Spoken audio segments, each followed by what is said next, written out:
not one rice grain, not one caress, not a blade of grass. This land is all I know. We gonna make it somehow. We will bend like a bow and never break. Our fathers came here and they lived and died here, and we ain't moving nowhere. Make no mistake, 'cause we ain't giving up no mountain, we ain't giving up no tree, we ain't giving up no river that belongs to we. Not one blue sake, not one rice grain, not one caress, not a blade of grass.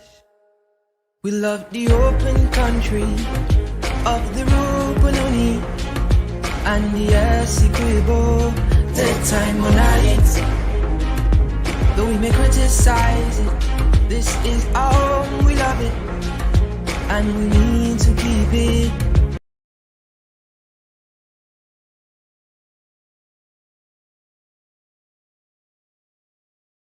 For me to be here. My name is Carl Singh.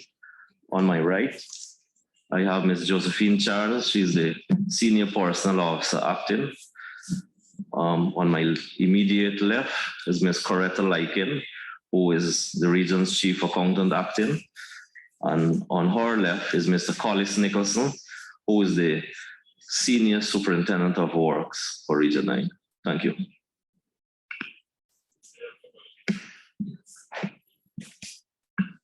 Sorry, PS for Ministry of Local Government. Thank you. PSO would recognize you. Members, we have 34 paragraphs for consideration. I put 903 to 913 for our consideration. The floor is open. Mr. Chair, could we be advised if the former regional chairman, regional executive officer, who appeared before PAC to answer these paragraphs will be in attendance today? Okay, a letter was sent for the former REO to attend, as well as efforts were put to the RDC to make contact with the REO, former REO. But apparently those efforts were unsuccessful. Could we be advised as it relates to the method of communication? Letter. So which address? And email as well as a post letter. Email as well as, but I recall in a similar situation, I did request that we check the address on the National Register of Registrants. Go to the RDC. If he's not working at the RDC, it can be delivered. It's like not sending a letter to him. We should go to the NRR and see where his address is. And this seems to be a recurring problem. But that's a good thing. Yes, I'm informed that when the correspondence was sent, the REO I'm told has family members working there who would have assisted in making those efforts to make contact with him. But efforts were indeed made for us to make contact with the former regional executive officer. No, sir, if I may, Go ahead. on the same matter, Mr. You would have been a member of the previous PAC. So what methods did the PAC use in 2015 when the same issue had occurred? Well, the same method is being employed now.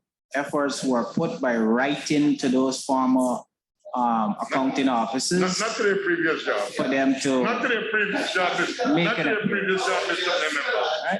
Not their previous job. Yeah, Maybe we could Mr. deflect, but not to their previous job. Mr. Chairman, I can only talk to my experience in 2012, 2015 PAC, where there were former PSs and former REOs who had come before the committee to answer previous years.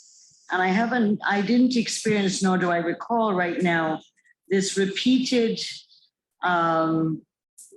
pattern of REOs and former PSs not attending meetings of the PAC or hearings of the PAC to do with their stewardship in the particular entity.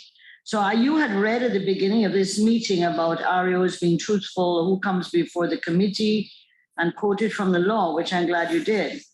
And I think you have to look at the other part of the law that talks about chief accounting officers, whether present or past, who ignore. And therefore, we have to look at this as summons, that we need to summons these persons, and by advertisement, they cannot treat the PAC with such scant regard. Thank you, Mr. Jamichael. Very helpful. Mr. Chairman, before I go into the questions, I sat to the last PAC, and I'm noting with some amount of consternation that the REOs that appeared before the last PAC to answer for their stewardship and who were asked to go and get their act in order and return to PAC have all, I'm sure it's just a matter of coincidence, have all not been available to come back to PAC, cannot be found, cannot be located. All who were sent away to come back, not one of them have returned. For 2016. The last PAC started 2016. Comrade Chair, since Comrade Edger is finished with his point, I would like to move to paragraph. I said I had before I ask questions, so don't try to push me. Anyway, before questions are put, I would like to inform the REO and his accompanying team with respect to the laws of Guyana, the legislative bodies, evidence chapter 108, where it speaks to any person examined under this act who willfully give false evidence shall be guilty of perjury. And I said that on the premise that if you are not in a position, or any other member of your team that the question is directed to, any member of your team or yourself a question is directed to, and you are not in a position to provide the actual information, the truthful information, then you are advised not to provide any alternative facts to the PAC. You're so guided, PS and T. Member Maipoya. Thank you, Comrade Chair. And in all fairness, I did put on my mic before Comrade Edger, but he started to speak before you could have recognized me. You are recognized, Comrade. So thank you for recognizing me, sir. Sir, a perusal of, maybe I should ask first, the Senior Superintendent of Works. Paragraph are you referring to? I'm at paragraph 904. No, okay. The Senior Superintendent of Works. Was he also the Senior Superintendent of Works in 2016? And is there an engineer at the region currently? And was there an engineer in 2016? Go ahead, Ari. Thank you, Honorable Member. The Senior Superintendent that's seated here today was the Senior Superintendent in 2016. However, he was given a chair and a desk in the stores compound, not to do. Renick Marcel. So can I ask, since you made mention of the Senior Superintendent of Works being given a desk and a chair to sit in the stores, can I ask, that is, so he was not basically doing as specified on his job description. Can I ask if any action was taken on his part to at least complain or write to the Public Service Commission or the Permanent Secretary of the Ministry of Communities or to some authority?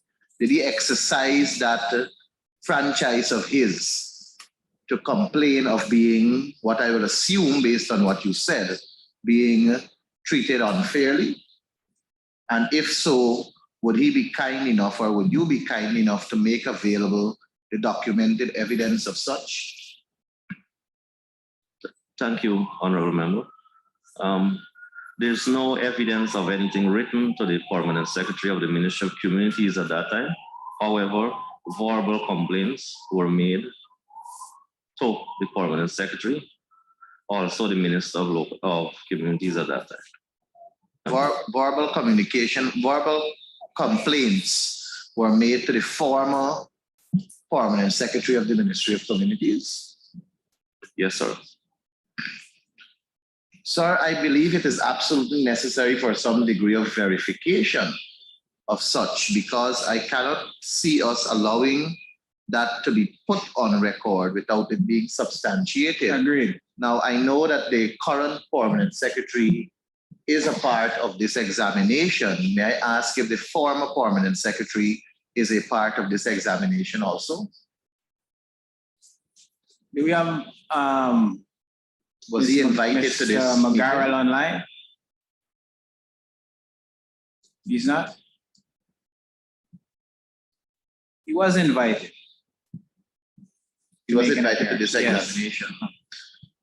So, well, I don't believe we should draw any conclusion unless we have some degree of verification, because as a public servant, I am aware that there are many avenues available to a public servant should he or she feel as though they are disenfranchised. And I am afraid that I cannot accept what was said unless The host, excuse me, the PS has indicated that he's trying to get on, but you are not inviting him. The host, he said, accepting his invitation. I see no entry. I'll enter. Pardon? I see no entry from Mr. McGarrett. Perhaps we should send him the correct link. He has the correct link. He was on earlier. Earlier today? Yes. Or can it be sent back to him? Because I think that is a very serious statement. Okay, he's indicating that you're not allowing him to unmute. Probably wants to make a comment.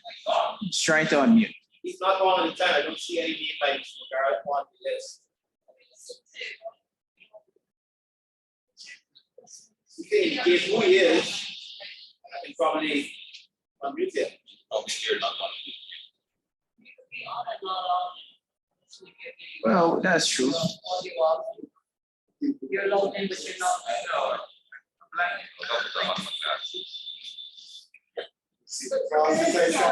I see the other. Yeah, I agree.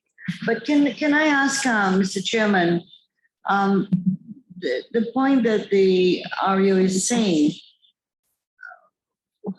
how was this affected? I'm not going in the direction that my policy, which I think there has to be verification, but who instructed the senior superintendent of work to sit at a desk? I'm not dealing with where there was a formal thing. I just asked who, because a person wouldn't just get up and move from wherever they are to a desk in the stores. Who instructed that? The REO, the PS, the regional chairman? Who? Parker, your friend. 2016 was Parker.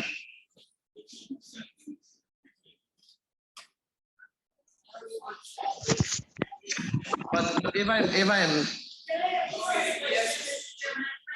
Okay, let me inform My question doesn't need to be let me dissected by my inform the ball. committee that Mr. McGarrell, the former PS, is now online. Yes. Good Go ahead. afternoon, Mr. Chairman, and members of the PAC and representative from region, the Upper Takatu Upper Essequibo region. Just confirm you're hearing me clearly. We are. Yes. In regards to the reference to the matter being raised with the permanent secretary, I have no recollection of it being raised with me. except as a concern by the then REO. But as the officer in question raised it with me directly, I do not recall that. But I do recall a matter being raised with me by the then REO as to his reasons for doing that. I don't recall those reasons because it what matters that I paid attention to. I did indicate to him that he needed to have the issues resolved and he needed to write to make sure that those things are resolved. But that's as much as I recall with respect to the officers, the officer not being able to carry out his duties. I think it's very important that the region provide that information. But I don't, and no matter was raised with me directly by the officer in question. It's the REO in person raised that with me. Thank you, P.S. Thank you, Comrade Chair. Yeah, but we don't know the reason. There has to be reasons for it. Things don't happen just like that. This is not the PPP. So if I may come back, Comrade Chair, thank you very much.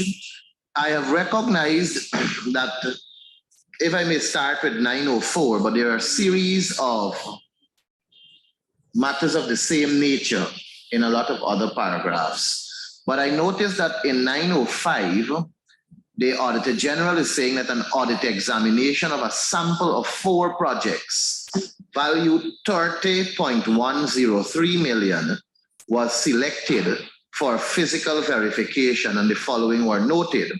And he noted those findings in 906, 907, 908, and 909, and 910. And all of these, 910, sorry, and all of these findings show that overpayments were made in all 4 that the sample was taken from.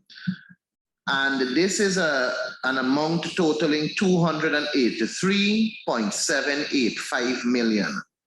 So there were many other projects, and the sample only covered 30 million, of which all 4, there were overpayments on the 30 million. My question to the AG is, did you not find it necessary to visit all the projects having taken that sample and recognize that there were overpayments to these 4, that the possibility exists that there could have very well been overpayments for all other projects or more projects, and it was necessary for us to also know this?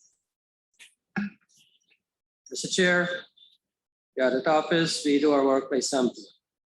We don't have enough engineers, so if we spend more time, say in Region 9, then maybe we were not able to do maybe Region 7 or 6. So that is some of the issues in planning. Before we go into a region, we normally choose a sample based on the population, and that is what we use. We normally bring it to the PSC attention, get our report, but at no time will we do 100%. I understand that, Comrade Chairman, but we're looking at a sample from a total sum of 283.785 million, only an examination of 30 million, which is a fraction of, which is very small. And all of this is what we found in this small examination. And if we are going to ask a question on 906, for example, where there was an overpayment of $2.494 million, and then we are going to call the contractor name, the company, we're going to go down on the engineer for what has happened and all of this. We don't know that 200 and something, 250 or thereabout million, that if greater amounts were overpaid, we don't know that. But the possibility do exist. So I think that as much as this is a guideline, this alone shows us that I think there needs to be further investigation on these matters. And especially when you find one like this, it requires some more attention in my view. It's necessary, the truth must come out. You agreeing with me? And when I call it when I call it on the cash grant that is going around, I hope you're gonna agree to. But sir, I see this, I wish, I don't know if the REO can provide some guidance on 904, 905, 906 to 910, because all are together. And if the monies were recovered, what attempts were made to recover the monies, and how is it that this overpayment happened? Are you?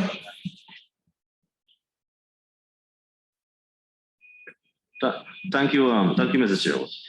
Mr. Chairman, 904 to 910. I have here in my possession evidence. The monies were not recovered, but works were done. Works were carried out in the region. To its completion? Yes, correct. Member Patterson? Sorry, I'm not finished. Proceed. I see that there was a specific inclusion here that the contractor was written to, and the contractor responded that he had to change from timber to concrete. This is for 904 to 905.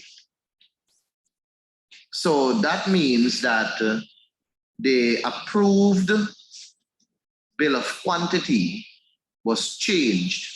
After this bill of quantity went to the tender board and was approved, it was changed. Did it go back to the tender board to change, or was the engineer or the senior superintendent of work part of that change?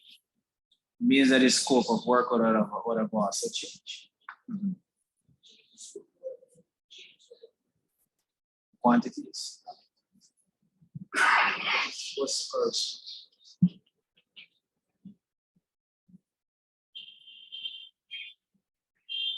Yes, sir, are you? Thank you, Mr. Chairman. Mr. Chairman, upon taking over the region in 2020, after perusing the Auditor General reports on these issues, the contractor was written to.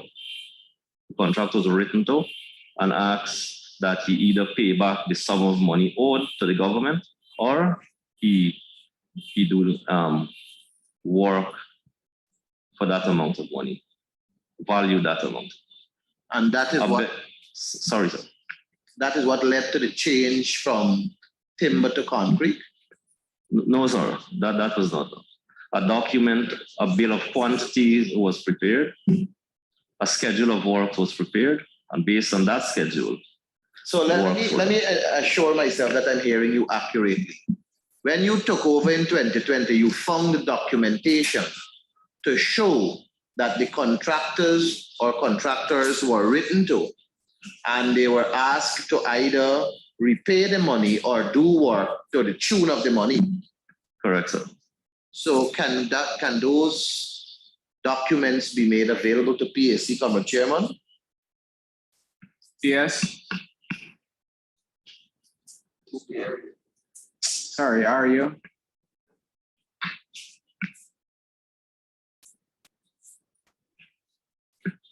Yes, sir. Within 24 hours. So can I now ask, sir, because there is no date on the briefing notes from the Auditor General's office, can I ask how old are these notes? The briefing notes for Region 9?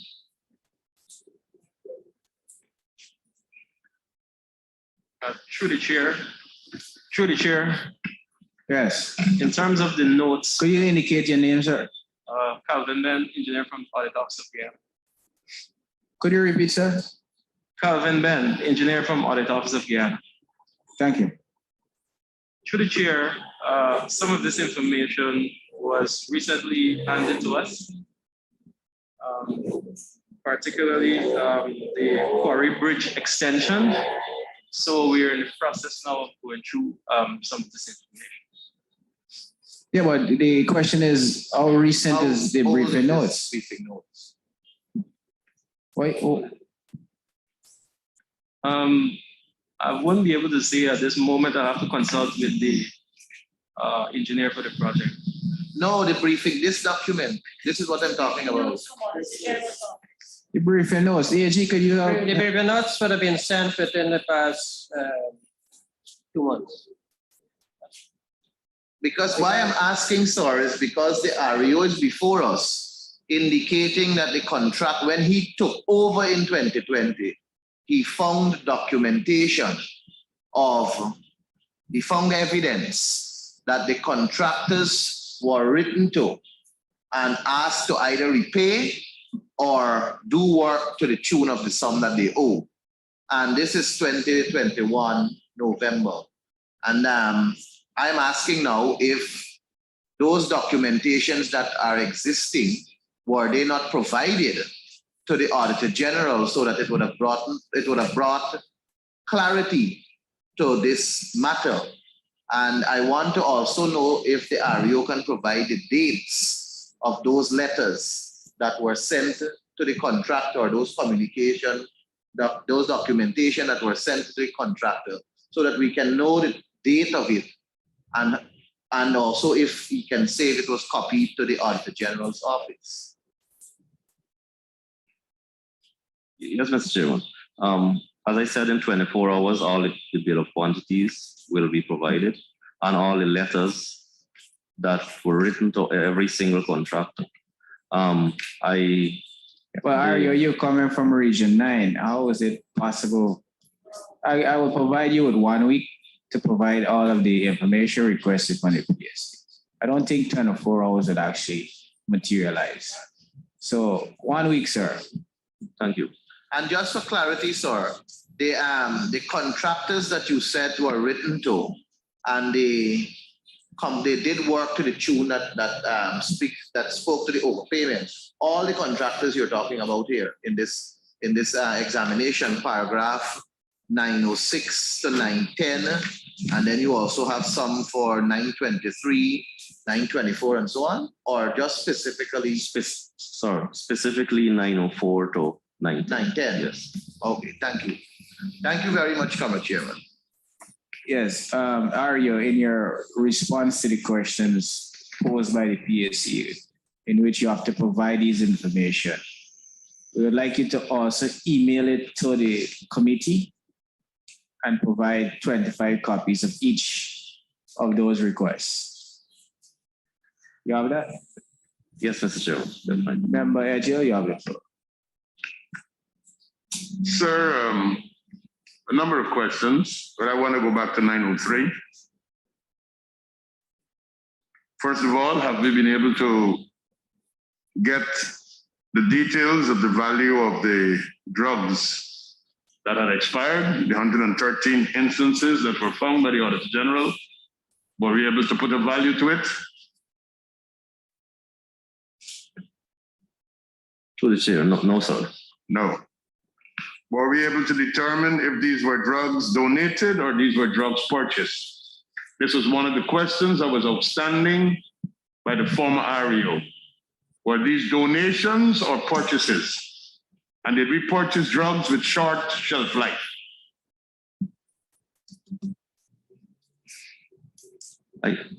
Mr. Chairman, I won't be able to ascertain that at the moment.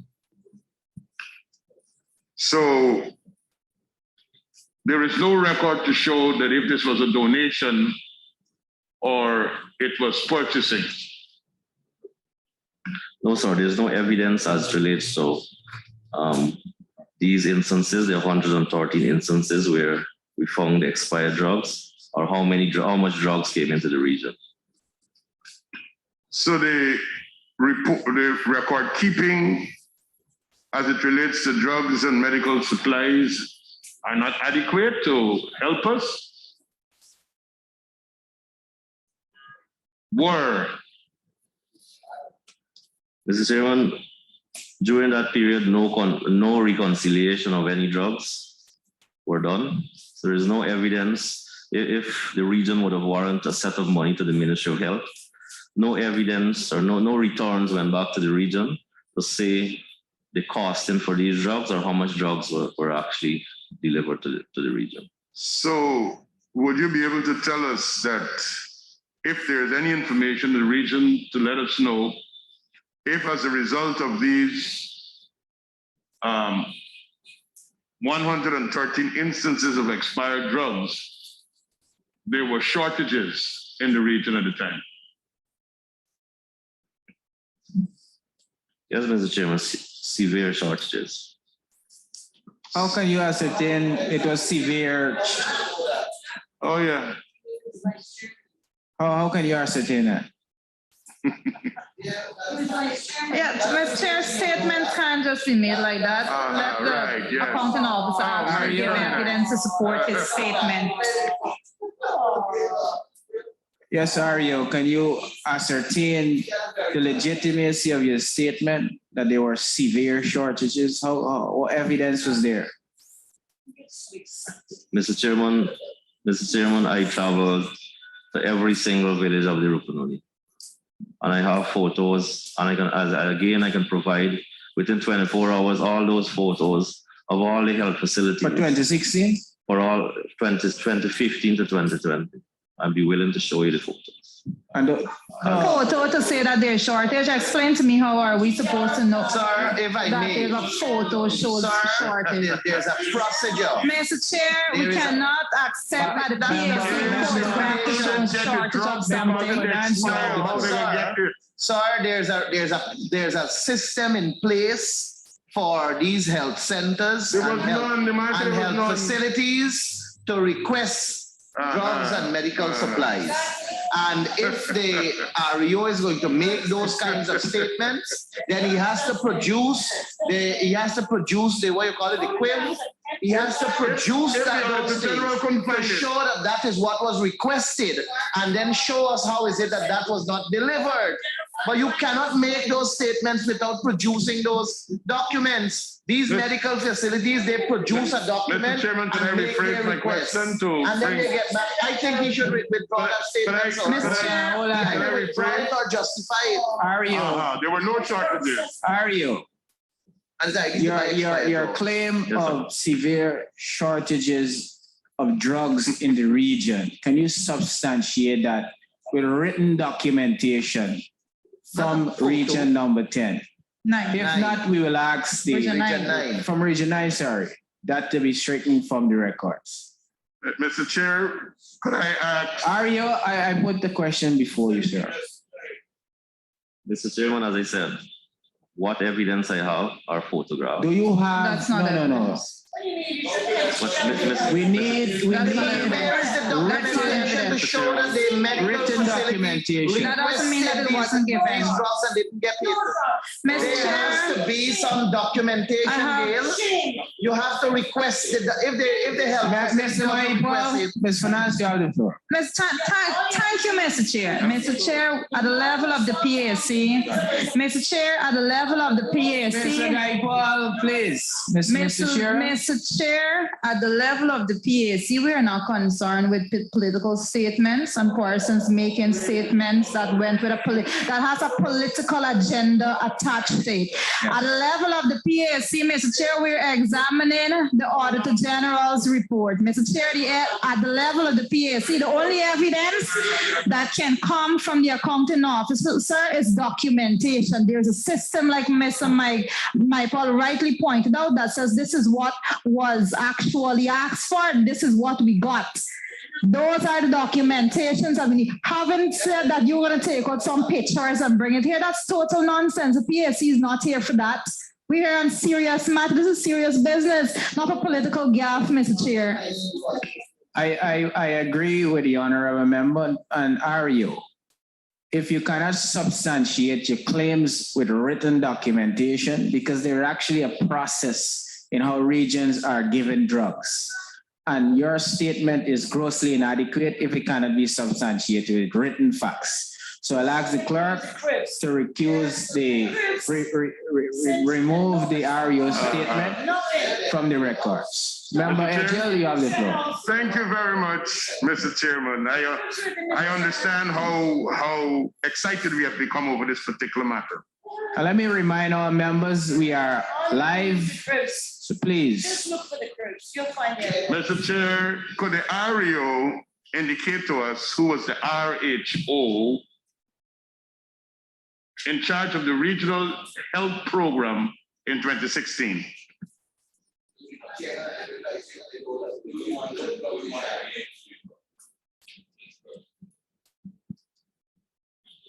We name the engineer, so why we can't name the RHO?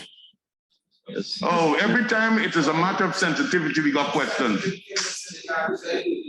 Mr. Chairman, Dr. Roland Chawi. Is that same RHO still in place? No, sir. Who is the current RHO? Dr. Makwat. Is Dr. Makwat here? No, sir. The question that I want to follow on, and maybe you don't have the answer today, Just ask. We don't know if he has it.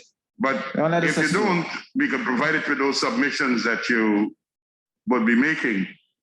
Is there any evidence or anything that you have found as REO that would have suggested that the regional health officer would have complained about shortages or inadequacy of supplies of drugs in the region during 2016?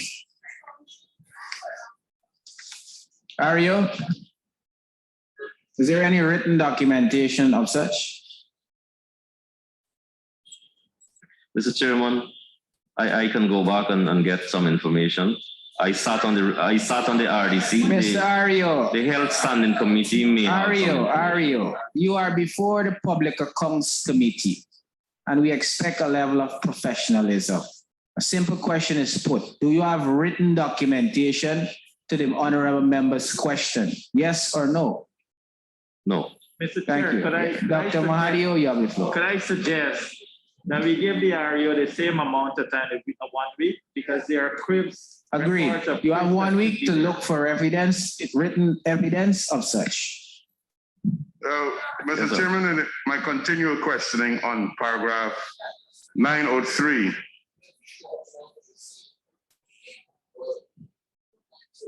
the recommendation of the Auditor General would suggest that we were buying and it was not compatible with the actual needs of the region. Could you indicate who we were buying from at this particular time? Was this central procurement or was there the region buying drugs as well? Because I know both actions take place. In all of the regions, we had situations where monies were warranted back, and then we also had purchases that were made in the region. Could you tell us if this was a result of warranting or purchases in the region? Mr. Chairman, both. Both. Some was warranted to the ministry, and some bought from the region, through the regional tender board. So, In that case, as a follow-up, in that case, if the so we don't wait to get the floor. I'm on the floor. no, I am following up to the answer that the REO provided. You have the floor, There are member. different Yes, rules sir. over that side, and there are different rules over this side. All Go right. ahead. Sir, can I ask? Different rules. Go ahead. Hello. Members, Can I ask just simply on the matter of the response given by the REO, can he provide within the 1 week space documented evidence of what he's saying, sir? Because the honorable member made a statement and he said both. That was his response. Ario, can you provide those responses That's why I wanted to write. in writing? The chair, may I continue my line of questioning? Yes, Mr. Chairman. Thank you. Member Teixeira, go ahead, Bishop Edger. Could I ask the audit office to indicate to PAC if they were able to examine based upon stores regulations when these drugs entered the stores of the region. Because you will see in other paragraph, there was inadequate. Member Eche, could you repeat your question? The bantering is distracting. So the members on both sides, please refrain. So, Mr. Chairman, I'm asking the audit office. Yes. If they were able to see from entries into the stores when these drugs arrive, so we could know if there was short shelf life or these drugs were there for years. It could be that the drugs were there for years, but you gotta get some document. Okay. Let me ask. So let the AG answer. let's ask the audit office and tell us AG? that.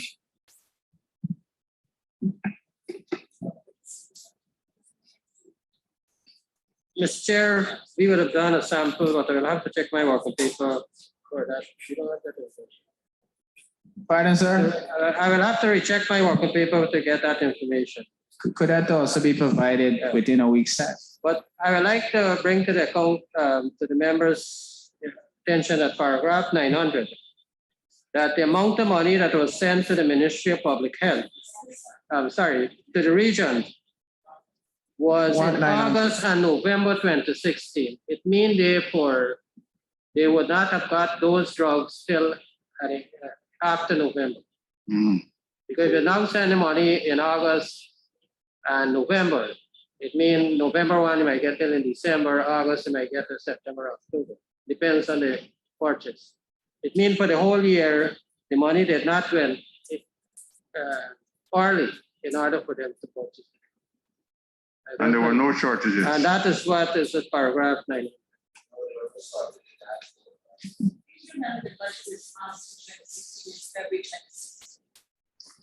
Mr. Chairman, I continue with my line of questioning. Now, could I get an understanding of when drugs come to the region? Because we're talking here, expired drugs is wasted of taxpayers' money. And I don't want Region 9 to be the dumping ground of us procuring drugs from people who got short shelf life and we dump it to Region 9. What is the system that is in place when drugs are procured and reach to the region? Could you explain to PAC what obtained in 2016 and if there's anything different that obtains now? Go ahead, Arya.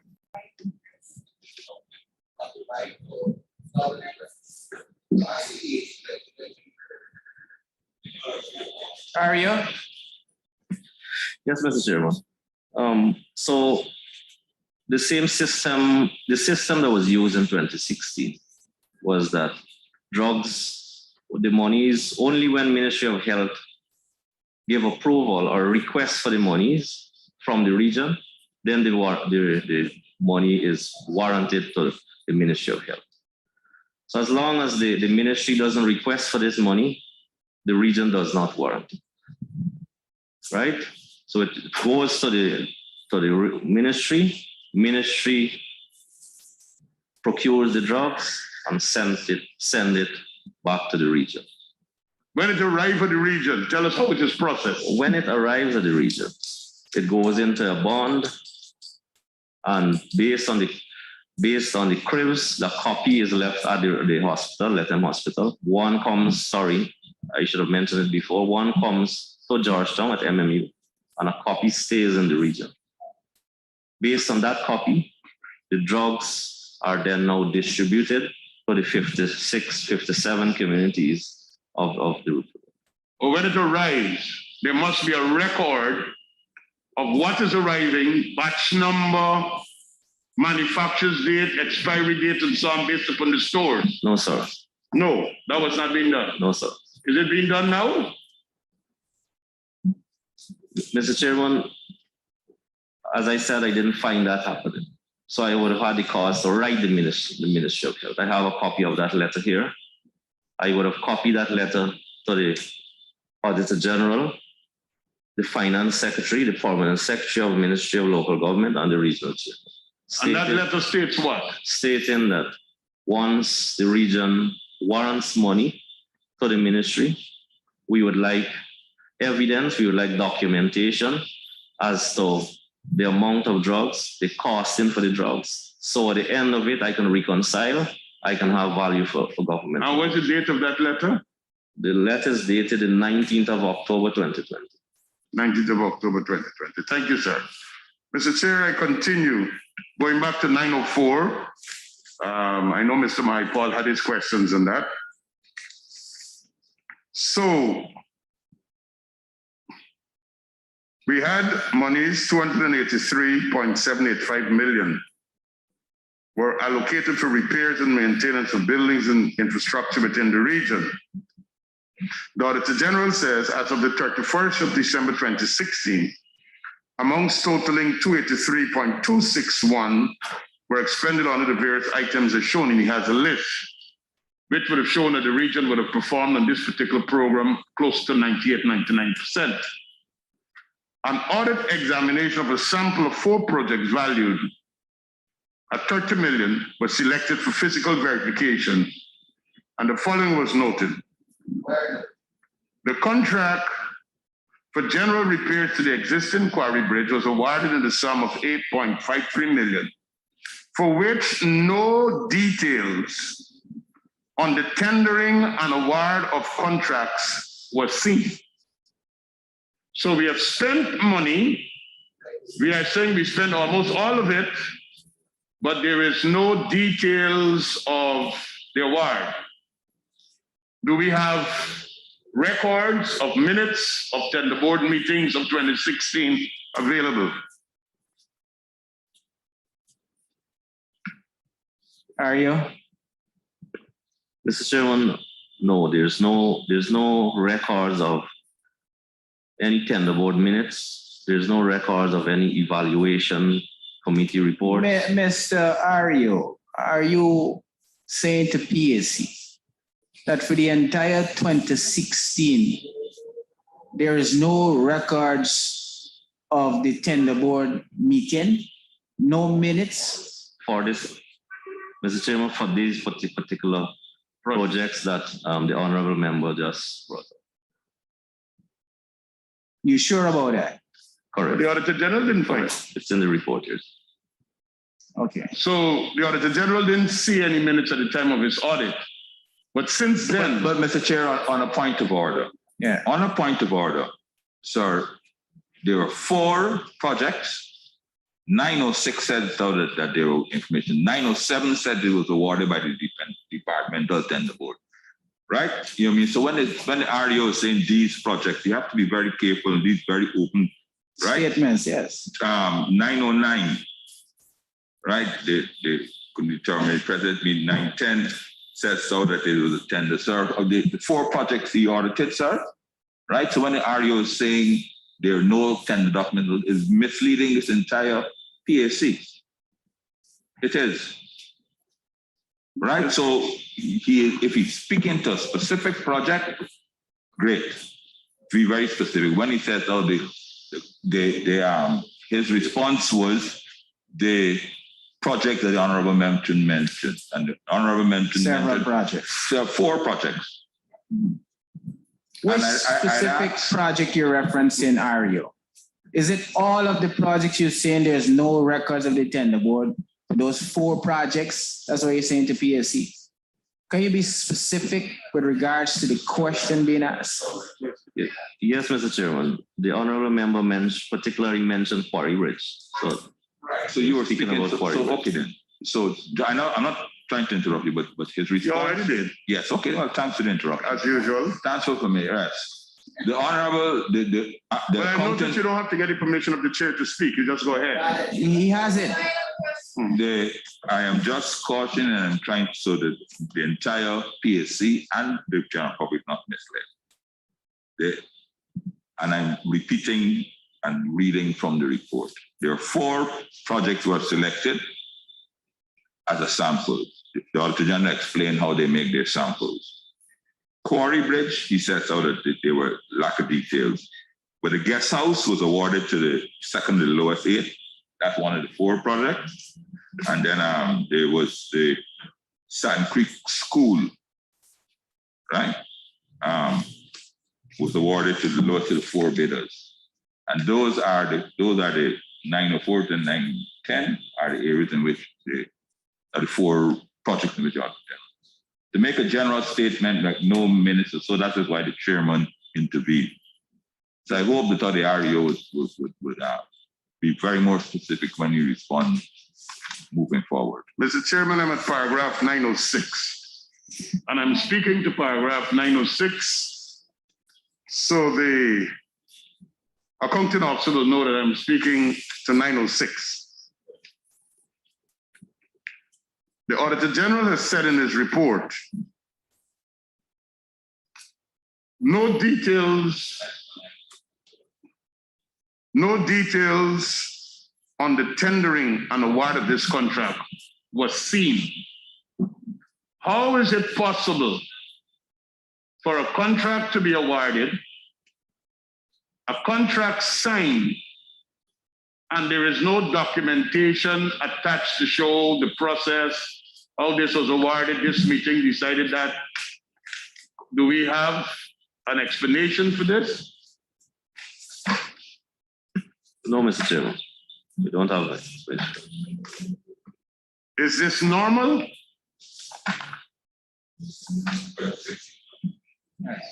2016, yes. If it's this particular project, this is not normal. I mean, I'm talking about this action of awarding a contract without any paperwork. The contract was signed, so somebody was paid. How could I just give a man a contract to the tune of 8.53 million? I can't just call him and say, I got work for you, come. There got to be some process. It got to be advertised, regulatory code you're using, whatever. An evaluation has to be done. We understand the process, man. Could I be allowed to complete, Mr. Chairman? Oh, we understand the process. But could I be allowed to complete? Proceed. Thank you. Yes. So a contract is awarded and it is signed. How could a contractor be paid for a contract where there is no documentation to substantiate the award? Because the award would also tell you what is the scope with accompanying bills and what needs to be paid.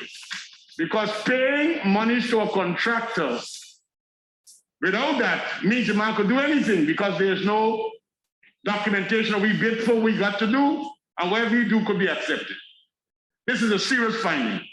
And worse than that, when you continue the other part, the contractor was paid the full sum for works completed. But when the Auditor General arrived, he was overpaid $2.5 million. Could you explain that to PSC or try to offer an explanation of what could have happened here? And that is why, Mr. Chairman, I said I regret, because these were paragraphs that were open when the last PAC met for answers with the former REO, Mr. Parker. So what your research reveals? That's the excuse now. Yes, REO. Yes, Mr. Chairman, the documentation was there. A bill of quantities was there. A bill of quantity was there. Okay. What is not there is the process. The process used to award this project. Sir, I would like to have a follow-up. Hold on. Member Patterson. Okay, go ahead. REO, you finish? Yes, sir. Go ahead, Mike. Sir, I want to ask the AG's office, the Auditor General's office, to provide some clarity, because this is the 2016 report that we are trying to milk from. And when I look at the 2017 Auditor General's report, there is mention of the Quarry Bridge, that payments are yet to be recovered. But the REO did indicate that the change was done and they had to do work to cover the amount. And in the 2018 report, there is no mention of none of these things, which means that they had to be cleared. If they were not cleared, then obviously it would have been repeated in the Auditor General's report in 2017 and 2018. So as much as my comrade on the other side is trying to beat a dead horse, we still need some degree of clarity from the Auditor General report if these matters that were here in 2016 that we seem to want to link to one practice if it was not cleared in the years after. Because I'm not seeing it in 2017 nor 2018 repeating itself. Like matters that we had that are mentioned for 2011, 2012, 2014 that are yet to be cleared. Good observation. Are you? AG? How nice. AG? How nice. We allow the AG to prefer a response.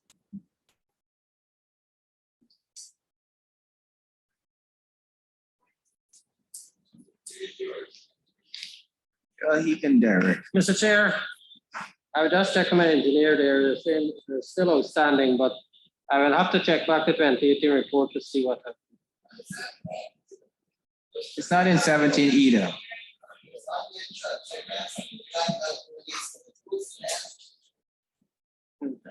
Do I have the floor now, sir? I requested. Hold on, let me allow the AG to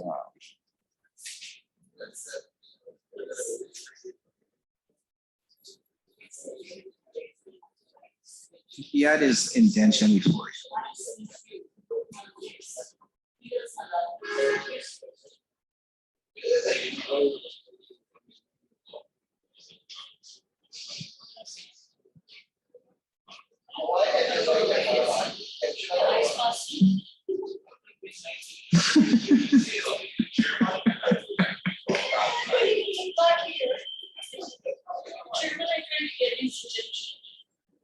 So AG, where do we stand with that? The chair, according to the brief, the notes here, we are saying that a contractor has since completed the work place for the 2,494,000. That's what we're saying. It means that we would have checked it at some point in time, but I'll have to check with my engineers' documentation. Okay, thank you. Yes, so the matter was clear. Member Patterson? I'm just right. No, so I'm just for clarity's sake, AG. I'm speaking to the AG because in the responses provided by the region in January 2018, is a letter from the contractor which says that they were sole source, general repairs, existing quarry sum, and they were questioning the AG's findings and they said that they were instructed to carry out additional works not catered for in the contract in excess of the value of 2.49, whatever it is. These additional works included road works on both sides of the approach to the bridge as a bypass road as not to impede the free flow of traffic. That is a letter provided by the region. They're not numbered for Parrot 906, it's the same quarry bridge. So the AG's office is saying that you have confirmed that the contractor, in addition to doing this 2.494 million, which you give the breakdown, I'm not saying anything because the region provided this. They have also, because you said there's no longer in your report, completed the other works to do. I mean, the contractor is V. Dalip Enterprises. I don't know why the region included that because of the query, and he admonished the AG's office from the audit engineer not informing them when they're visiting. Don't know what validity is that or not. So my question to the attorney, to the audit office, not to the REO, to the audit office, is that we have a contractor claiming that he did a 2.5 additional work. You are saying he's overpaid 2.5 additional work. And you've set out that in 2018, 2017, 2018, and this letter from him is dated November 2017. That's all those outstanding issues have been resolved to the satisfaction of the AG's office. That's why it's no longer there.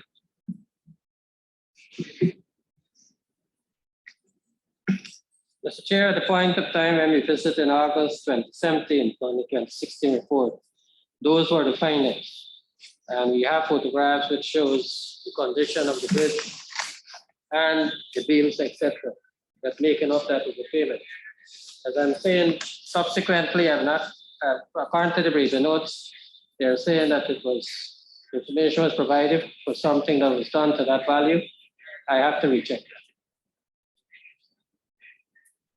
It is your engineers who would have gone and made this observation. And it's not being reflected in the 2018 report. So yeah, that is why I was saying I'd have to recheck the work paper. no, but What I have is the 2016 findings, which is there was an overpayment of 2 point something. Yes, right. So can I ask that, and I'm addressing because it's your report. And so for you to take a matter off of out of your report the next year, that means that the audit office will be satisfied with the findings, whatever issues that you will have flagged previously that was corrected and those things like that. That is enormous procedure. So therefore, can I take it, or can PAC take it that it no longer appearing in the 2018, that it was a matter resolved to the satisfaction of the office of Guyana? As I said, I have to recheck this because I'm now seeing this part of it. I will have to recheck it with my engineer. He's the present engineer who went up here is on leave, so I will have to recheck that. no, given the point. Normally, I will not make a statement until I check. No. I'm not speaking about it. In general, if the audit office in its report in any year, irrespective of this particular year, any year flag an issue, and if it is satisfactorily resolved, right, after it will not repair, which means it's out. Exactly. So the conclusion can be drawn out since it hasn't reappeared, right, that it was satisfactorily resolved. Yeah, but according to what we are saying here is that he did additional work that was not in the bill of quantity. Right, I know, So but however the resolution came up, whatever I'm not, because of course you said you would like time to check your records. I'm not badgering anyone. I'm just saying normally when you take for an item to not reappear, it means it would have been satisfactory. So clear. Thank you. I know the word. Teixeira, you have the floor. No, 908 and 909. I wanted to raise a slightly different issue, Mr. Chairman. My concern with 908 and 909 is that monies under current 6242 maintenance of buildings and 6255 maintenance of other infrastructure, both current 908 and 909, that they both were, the problem here pointed out by the Auditor General is that monies under current in both cases were used for capital works. And this is a rather serious breach. I'm not even sure how it could take place. Under the IFMA system, I'm not quite sure how you can do that. I know that you're not supposed to and it's not allowed. So what I'm trying to understand is not how could a region use monies under two current to build a building, to do other works without it being capital, but they're using current funds for capital? How could it happen? Because this is supposed to be checked through the ministry. It has to check with FS, with the, what do you call it? The thing. And so I'm trying to, Mr. Auditor General, in your findings, Could you enlighten us as to how this issue went so far? You're talking about documents to show that, you know, they put on the wrong item and stuff. I think all of that's hogwash. I think that you will decide that. Yes, These yes, are it both- is. I don't know, find it in the book. We'll strike that word hogwash from the record. Nonsense is also on Parliament. And nonsense. Yes, it was used earlier. It wasn't flagged, but it's flagged now. Proceed, Madam Chair. So, the Auditor General, I'd like an answer in terms of were they able to find out under what authority, if any, and it doesn't seem to have had any, to use current money for capital. Secondly, the Accountant General. How could this happen where a region is using under two heads in 1 year, money that is current for capital and not being picked up by anybody? You're answering? I don't need you to answer. AG? Mr. Chair, the FMA Act speaks about that you could move money physically from current to capital, but not from capital to current. Right. So what we found here is that they use the money from current But you have to have to do approval for capital that. work, which is You have to have approval to do that. You can't Right, do yeah. it by yourself. That's the point I'm Exactly. making.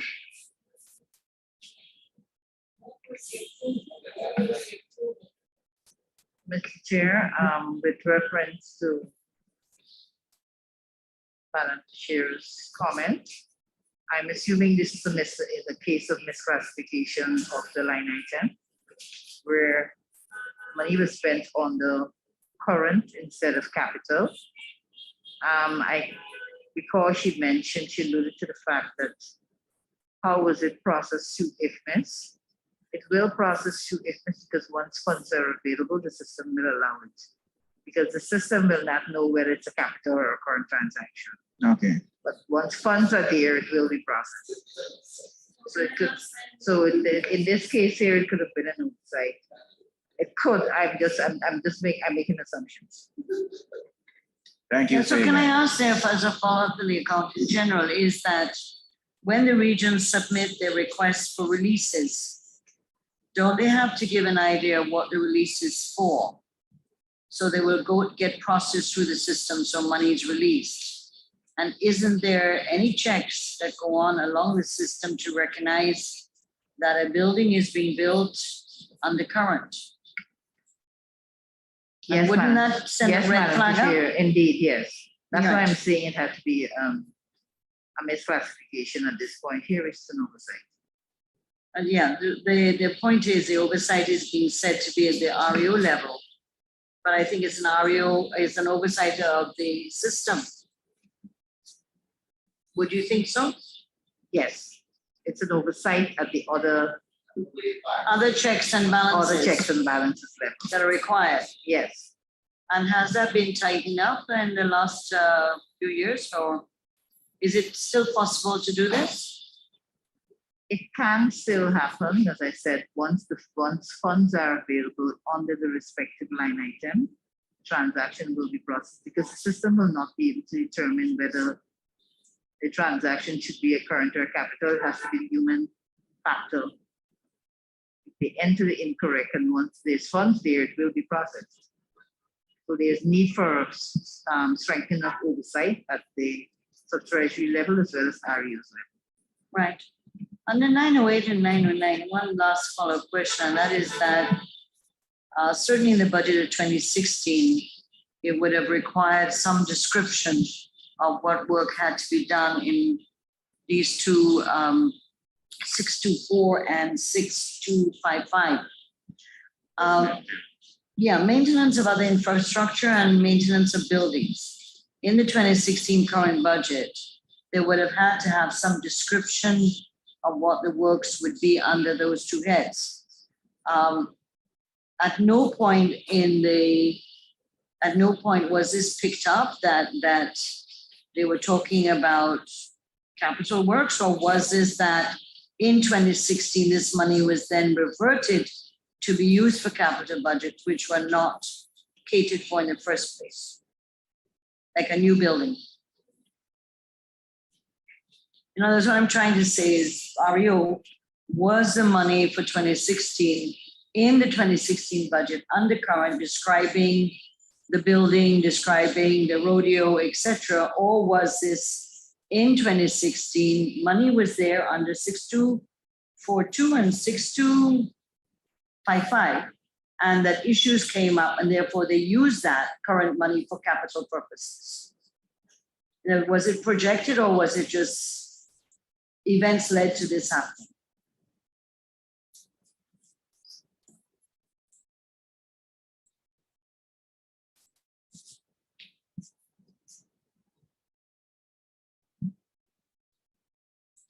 Are you?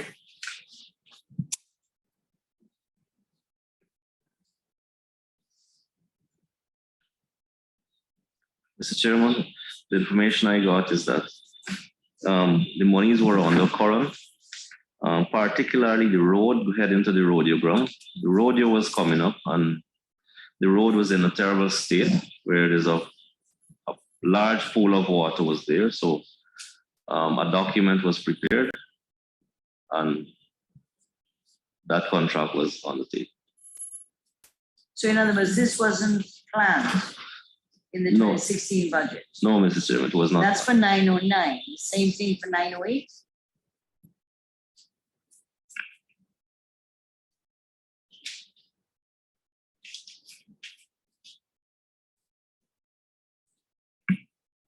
Mr. Chairman, the 908 is an old guest house.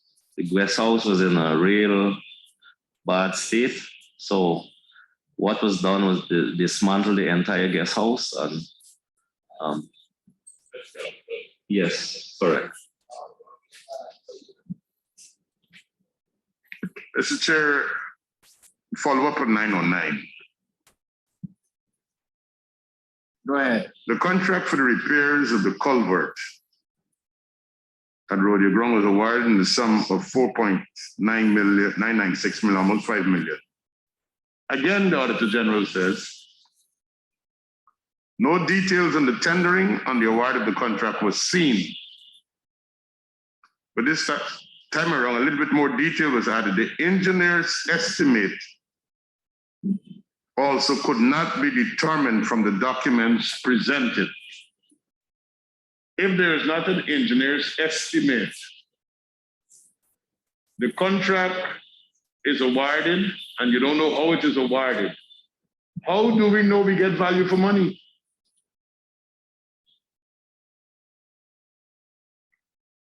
And then it's a project that was not budgeted for, it might be emergency works, and we're paying it on the current without approval. And then when the Auditor General checked, physical verification revealed that the works were incomplete, but the monies were already paid.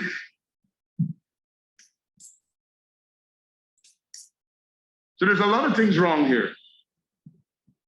Are we aware of the Procurement Act? And does the region follow the Procurement Act of 2003?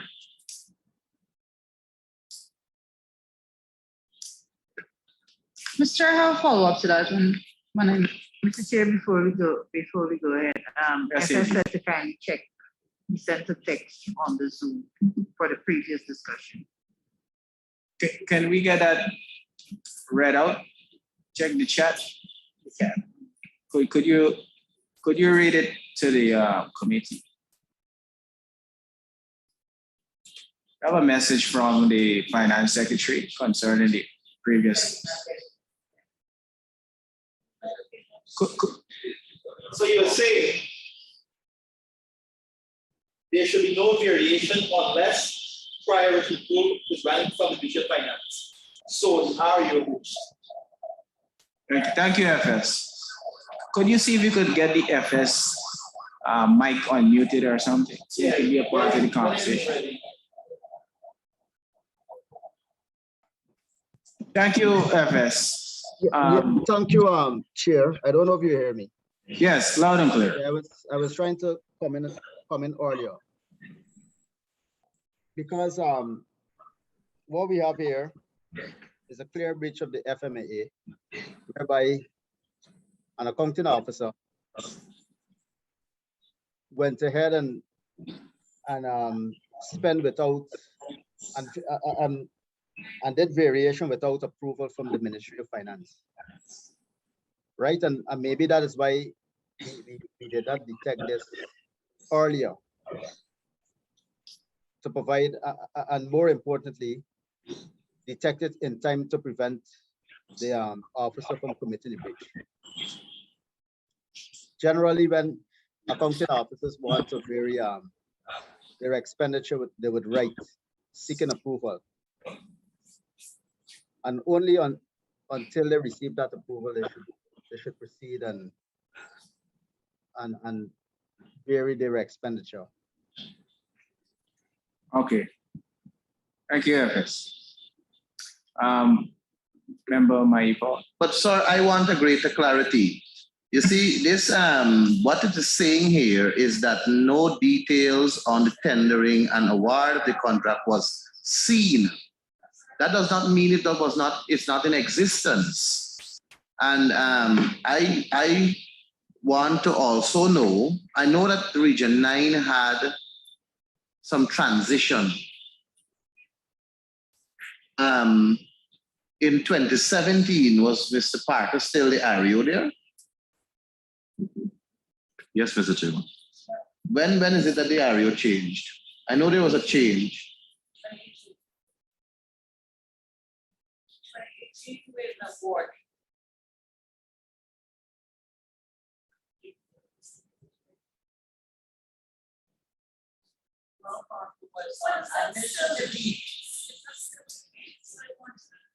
Because there was, I know that Corwin Ward was there also for a period of time.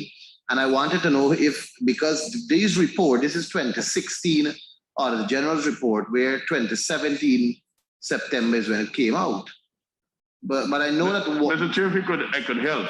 You were part of that committee in 2018 when Mr. Parker appeared before PAC as the sitting REO.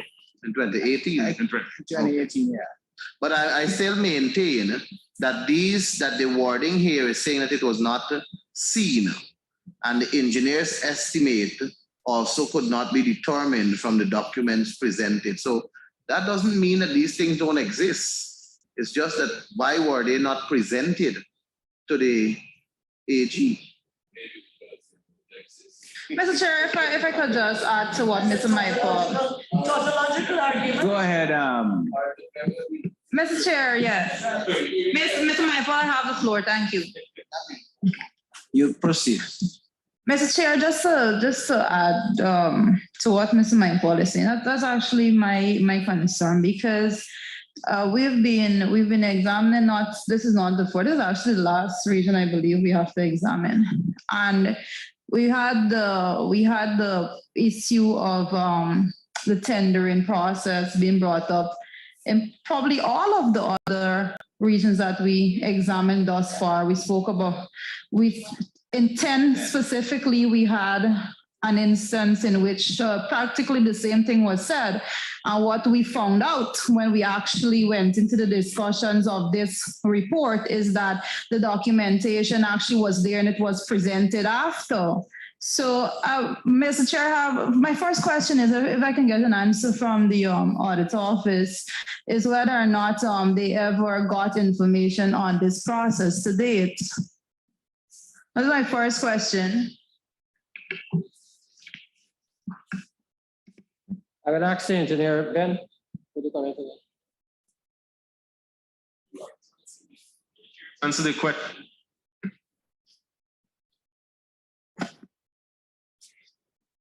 This information, as stated in these briefing notes, remains the same, as no more data was presented to us at the audit office regarding this issue since then.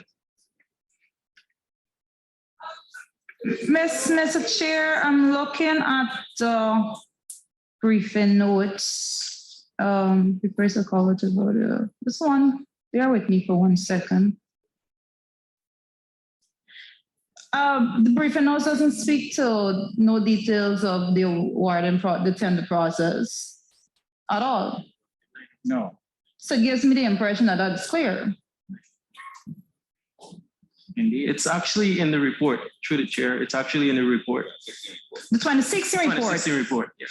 No, we're examining the 2016 report. Mr. Chair, I want you to bear with me a little bit on this. I'm saying, Mr. Chair, that we had a similar matter in Region 10, in which the same thing was reported in 2016 report, that there was no documentation to actually to verify the process that persons got contract to. Again, we're looking at the same similar set of wording here. It was subsequently acknowledged whilst we examined the Region 10 report that indeed there were documentation. Again, we're seeing here the same set of wording. I am saying that the briefing note, that is the most updated set of notes, I think they said 2 months ago, doesn't mention that there wasn't any documentation. So I am left to assume that the documentation was provided. Just to follow up on the question of it, because when Region 10, I can remember that particularly, they made their notes on the cover or something like that. And the format of the report was issued in the FS. We asked FS to supply all the regions with what are required, right? A template, so to speak. So therefore, in future PACs would not have the same issue. But while they did, Region 10 did provide, and the audit office did say that on their cover sheet, I don't know how it looks because I haven't seen it. They had a list of who attended, a list of all the tenderers, and the reason why, but it was a minute. It was part of their tender report.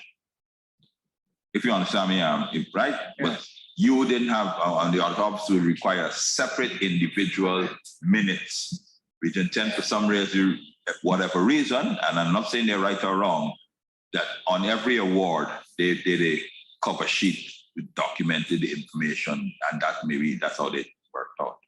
So, and at that time, it was determined that it's a very broad statement, unless the FS takes action to instruct everybody, you have to follow this template. This will come at in every Auditor General's report. So I think that is what the members are asking, so that you may not have a minute as we have here, but on the award or whatever, the details were there. Do you understand do you understand? I don't know if your Region 10 colleague or the AG explained to you what transpired there. AG? Yeah, Mr. Chair, the detailed report that we normally would send to the client have all of those information, including the photographs and what we found. And in this detailed information, we did comment that no details of tendering and award of the contract, nor the engineer estimate was seen. Right. In addition to that, we went on to say the certificate of inspection was not dated, was not signed, it was committee chairman. Only the signature of the regional engineer and the regional executive officer was on the certificate. So we will have more detail in the other report that we would normally send to the respective REOs. And that's all that I will capture here. Yeah.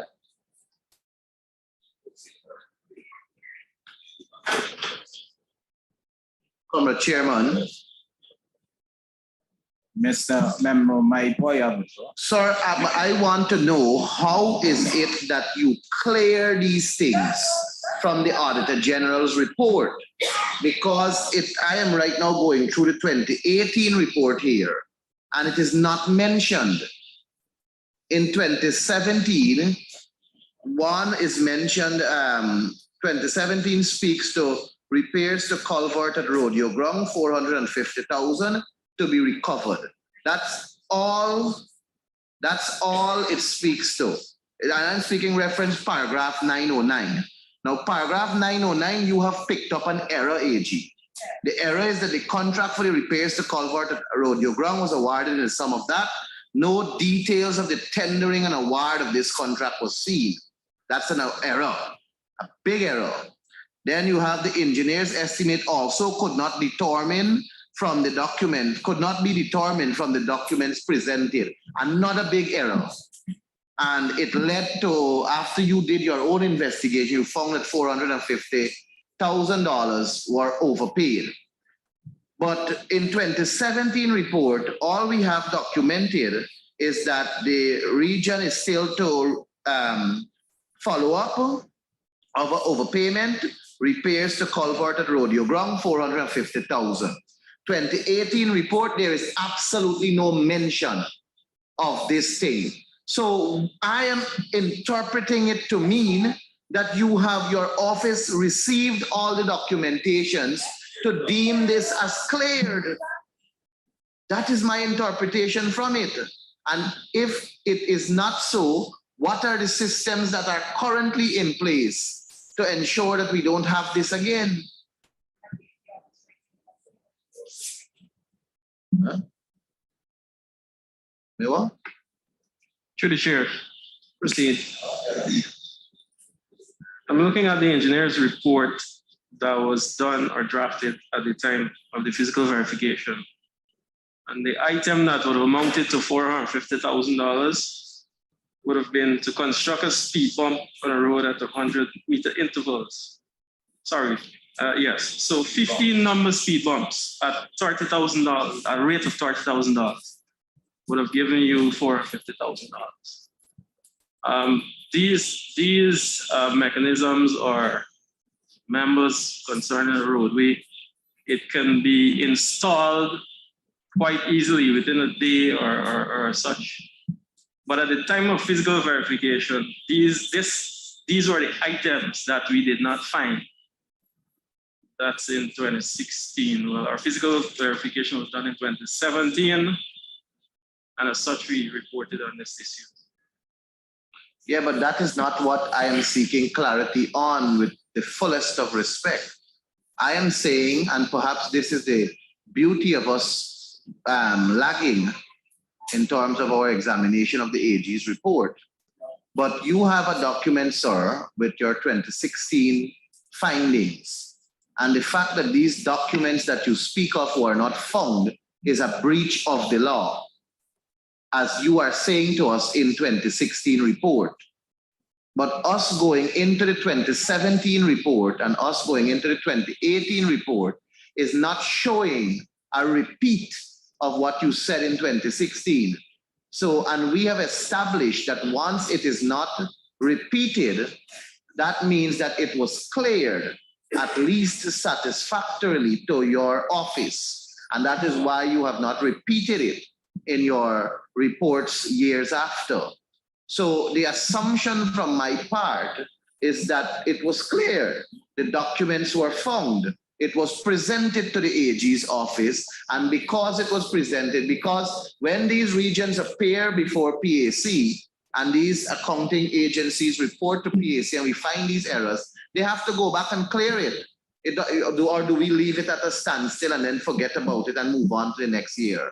At least that's how I saw it in other cases. So I am assuming here, sir, that the matter is cleared satisfactorily.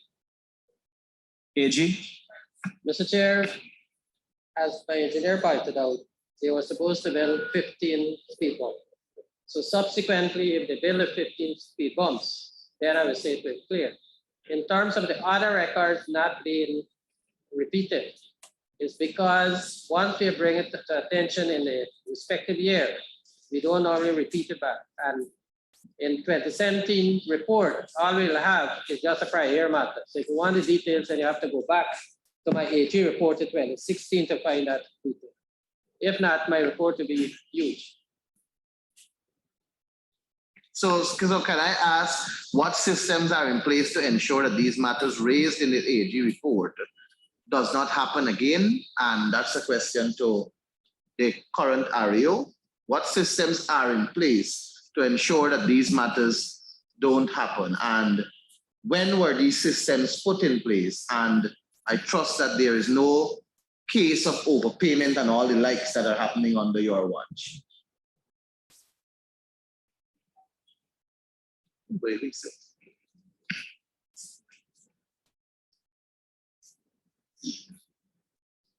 Yes. Go ahead, Ario. Yes, thank you, Mr. Chairman. Mr. Chairman, since I took over in 2020, we have been abiding and following the Procurement Act. All projects are being awarded using following the guidelines. Firstly, you must advertise. You must advertise, allow people to contractors to bid. After it's open and closed, we go to evaluation. There's an evaluation committee established with persons from the region, after which the evaluation reports are done, and then it goes to the regional tender board. The tender board then awards the projects. If the regional tender board does not agree with the evaluation committee, a letter is written. Has that ever been done under your tender? Yes, sir. Tender board didn't Yes, agree? sir. What about the payments of contractors and the completion of contracts? Based on these revelations and the systems that you would have put in place, do you believe that under your tenure there will be any overpayment of contractors, given the checks and balance that you would have implemented? I don't believe so, sir. Contractors are only being paid for measured works. So we won't be seeing any overpayment under your tenure? No, sir. Okay. Covered, Chairman. Before, I would like to put paragraphs 913 to 923 for consideration. Go ahead, Member Mike. Thank you, sir. Sir, in light of what the Ario just said, may I ask what procedure was used for the composition of the Regional Procurement and Tender Administration Board in Region 9, as in how were the two members from the region selected to be members or elected to be members of the Regional Procurement and Tender Administration Board?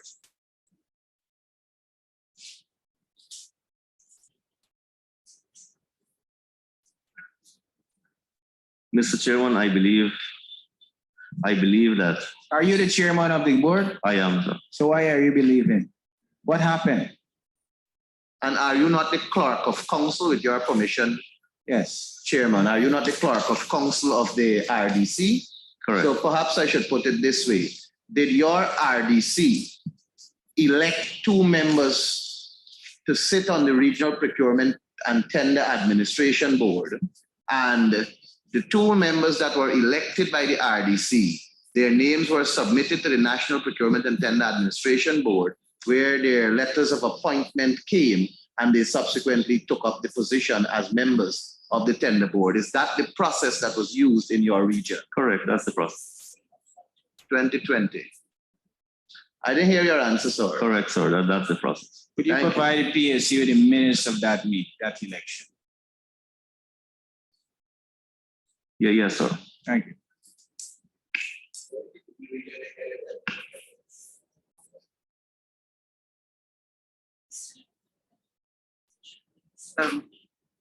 First of all, I find it interesting how in some hearings we're having, we go into the current year. And in other times, no, I don't need to listen to you. I'm making a point. The issue is, well, I unfortunately. You have the floor, Madam Tashir. Unfortunately, Mr. Michael. But the issue is, I wanted to raise with the Auditor General, we've had this discussion before over the years on clarity of the reporting in the reports. And what has come out today is the issue of what's carried forward. So when we go back to the examples in 908 and 909, and the points that were raised by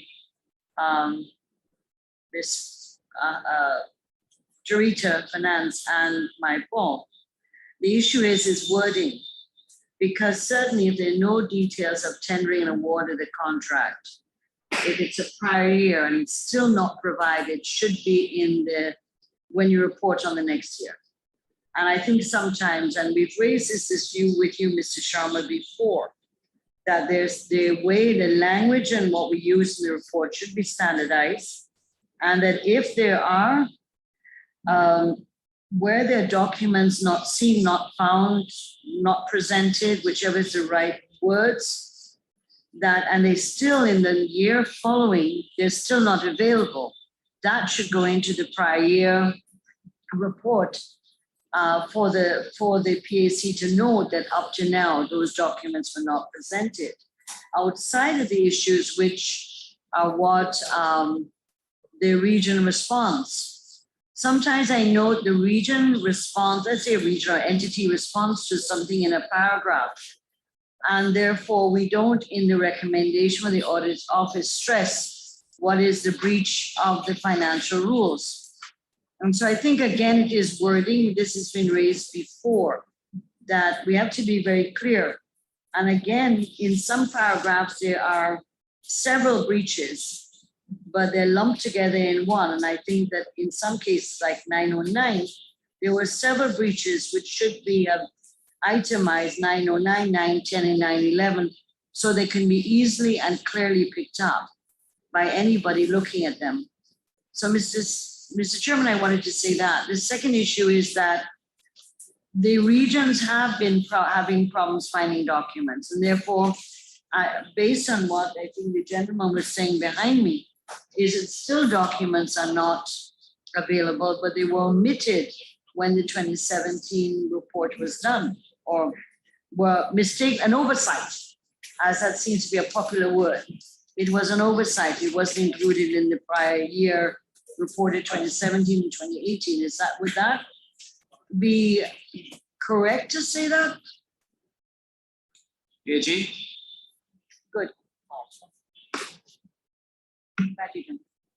Mr. Chair, as I said, what we normally, I will not report everything in prior year matters in terms of the contracts or the minutes, because what we deem it is that once it's brought to count in the year of the query, we are deemed that that's what happens for that particular year. There was no minutes or there was no engineer estimate. Members, may I inform the committee that the former REO, Mr. Carl Parker, is now joining the meeting. He's online. Oh, Yes. wonderful. Sorry, AG, please proceed. Yes. You're all summon him now. So what we will, at prior year matters, all we will bring forward is the actual overpayment and not the details in terms of the examination. If you want the details, then you'll have to go back to the respective year of accounts, and that's what the audit office sees. Thank you. But I have taken the members' suggestions and I will look back at it when I'm doing the prior year matters to make it more specific. No, all I'm saying is the region is here. Let us address, because the formatting and those things that we could pick it up. Madam Chair is right with us. So let us dispense with the region, and then we have the AG in town. We could have a discussion with him at a later stage.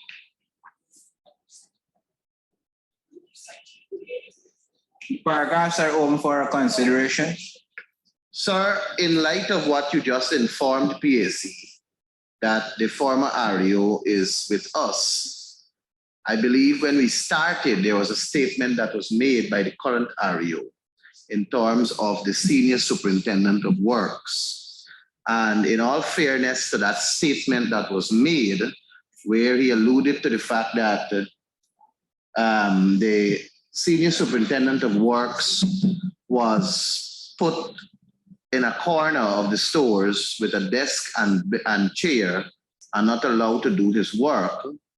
And now that we have Comrade Parker here, then we should seek some clarity on that statement. He's online. Because we cannot allow that statement to go down without understanding why the senior superintendent of works was not able to carry out his functions. REO, could you provide a response to that statement that was made with regards to? Mr. Chair, before you respond, may I ask if he will be prepared to respond to all the other questions? He's online. He has to answer. For the other paragraphs, which were. He's online. That's why he's here. All right, thanks. Just want to be. Mr. Parker, with regards to the honorable member's question and statement at the same time. Could you proffer a response in that regard? All right. Thank you for the opportunity to allow me to respond. However, I must inform this August body that I am not privy to what the paragraphs are because I haven't seen that report. So I may not be able to answer most of them. I will have to see them, peruse them, and my answer will be basically from recollection. I have no access to records. However, in relation to the senior superintendent of works, that statement is totally untrue. The public works department is staffed by an engineer and a senior superintendent or a superintendent of works. The engineer is the most senior person in that department, and as such, unlike what's happening now, where the engineer is sidelined, I give that engineer. Mr. Chairman, is Mr. Parker an employee of the RDC that you could speak now? I know what is happening. Just now. We didn't allow that before. Let's be even-handed here. Even before Mr. Parker, Mr. Parker, in light of you knowing what is happening, we would rather you stick to the question at hand. Good. As I said before, that statement is totally untrue. Yes. The engineer was running the department, ably assisted by the superintendent of works. He had a specific functions to perform. He wasn't sidelined. And you ask anybody in that department, and they will tell you. He was responsible for doing certain aspects of the work, especially current work. The engineer was concentrating on capital works. So he wasn't sidelined. That is totally untrue. Mr. Chairman, could I ask the PS who spoke to the then PS, I should say, who spoke to PAC saying he remembers the then REO speaking to him about the superintendent of works being placed in maybe isolation or whatever the word you might want to use, but that specific complaint did not come from the superintendent of works. It was brought to his attention by the then REO. And then the REO comes to PAC, which he could not have been notified before, but automatically is now informed. And he says that it's totally untrue. I would like to hear the PS speak to this matter and let us have the clarification that this is sought, because it's quite interesting and ingenious of what we're hearing here this afternoon.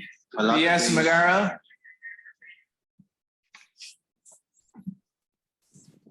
Yes, Mr. Magara. Yes, thank you very much.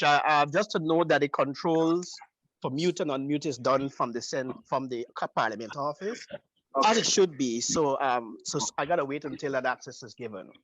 My specific reference on the issue raised by the member of Parliament, PAC, was that I recall the matter being raised with me with REO, but no specific complaint was brought to me by the officer in question. But the REO, as we had discussed on many things that are happening in the region, did raise with me this issue. I said at the time I could recall him raising with me, raising with me the issue of the superintendents of work. But to the question as whether he was being sidelined, no specific complaint was raised with me regarding. I said I do not recall that being so. I May don't I find speak? it. Yes. May I Yes. speak? The complaint I made was based on the fact that the senior superintendent was attempting to undermine the engineer. That was a complaint, and I informed you that I was taking certain actions in giving the engineer capital works to do, while the senior superintendent would be doing current works. That was the nature of the thing. So, Comrade Chairman, in light of the former REO indicating to PAC that the senior superintendent of works had responsibility for current expenditure and the engineer holding the responsibility for capital expenditure, it brings me back to paragraphs 904 onwards, and I think that was a current expenditure.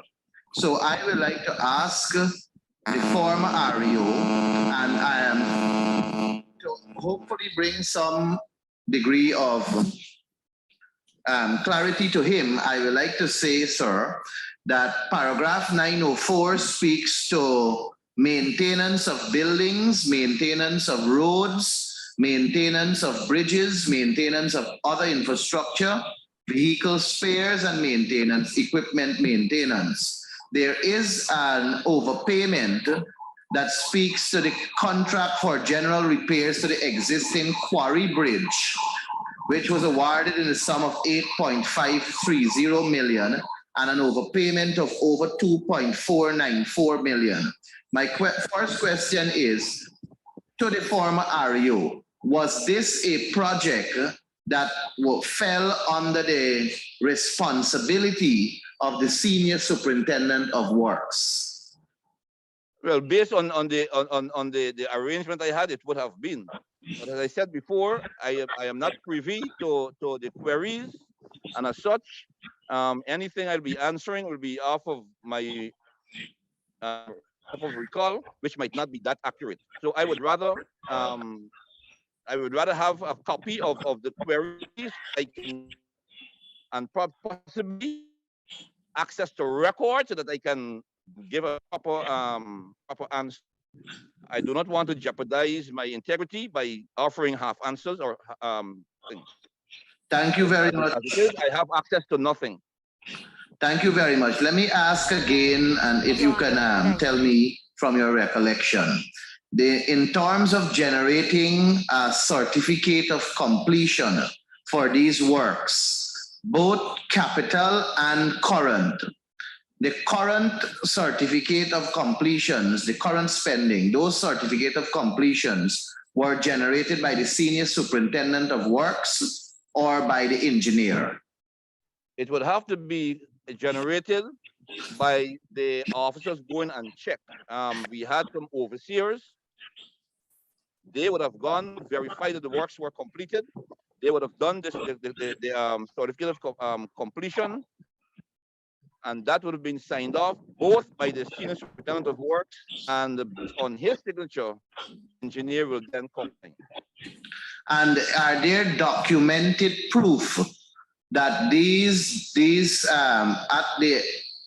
when you were there at the region, there had to be documented proof in terms of the certificate of completion for this project, in terms of the payment vouchers and all of these documents before payments are made that would bear the signature of the senior superintendent of work and the engineer and all the others at your region? Certainly, because without that completion certificate, Sub-Treasury will not pass payment. So there had to be a completion certificate. Comrade Chairman, in light of what was said by the former REO, and given that we do have the senior superintendent of works here, and earlier we were told that the senior superintendent of works played no role in these projects, I believe it is only proper for us to afford the gentleman to provide some degree of clarity, because I think a lot of back and forth information is now before us, and we need to get the clarity, because there are some questions that ought to be answered as with reference to these overpayments and so on. And we need to know if the senior superintendent of works, as claimed by the former REO, did play a role in these projects. Thank you. REO? Yes, Mr. Chairman. So based on what the senior superintendent informed me, that's what I brought to this house. I would ask, however, the senior superintendent to give some remarks on that.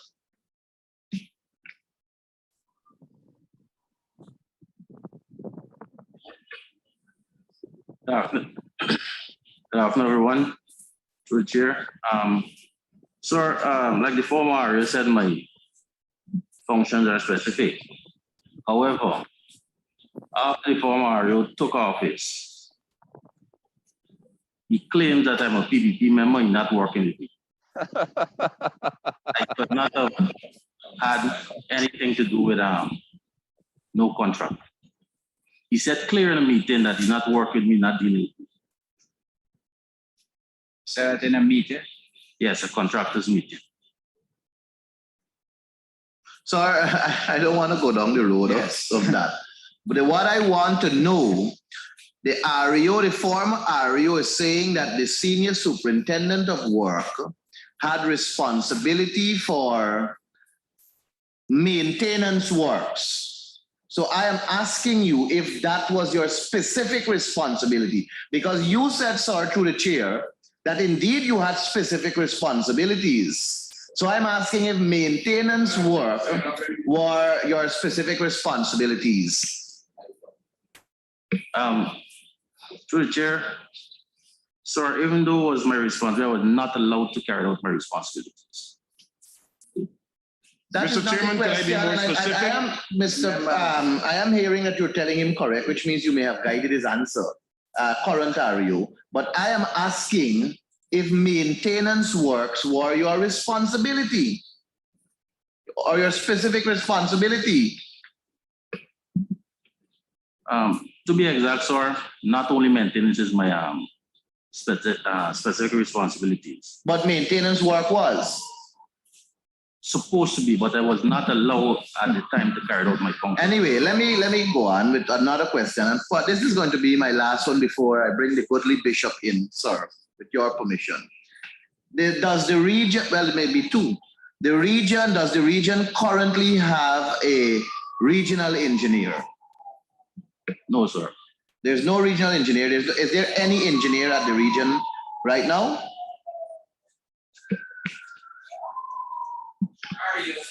Engineer? Any engineer in the engineers department? Yes, there is an engineer. And is that engineer not available to come to PAC to, or may I ask why is the engineer is not? So that engineer that's at the region at the moment falls directly on the purview of the Ministry of Public Works. The regional engineer would have tendered her resignation about a month ago. Previously to her tendering her resignation, she would have applied to go to the University of the West Indies, which she was accepted. I would have given her permission to go on 1 year study leave. Subsequently, I received a letter from her tendering her resignation. So who's acting? So this the senior superintendent of works is acting as the regional engineer presently? Yes, sir. I have a senior superintendent of works here at the moment. I also have acting as a regional engineer? Yes, and I have an architect in the region. So, trying to understand. Is there an engineer assigned to region number 9? No, sir. No, well, but what I want to know, the REO, sir, with your permission, said that he has given her permission for 1 year study leave. Yeah, I understand that.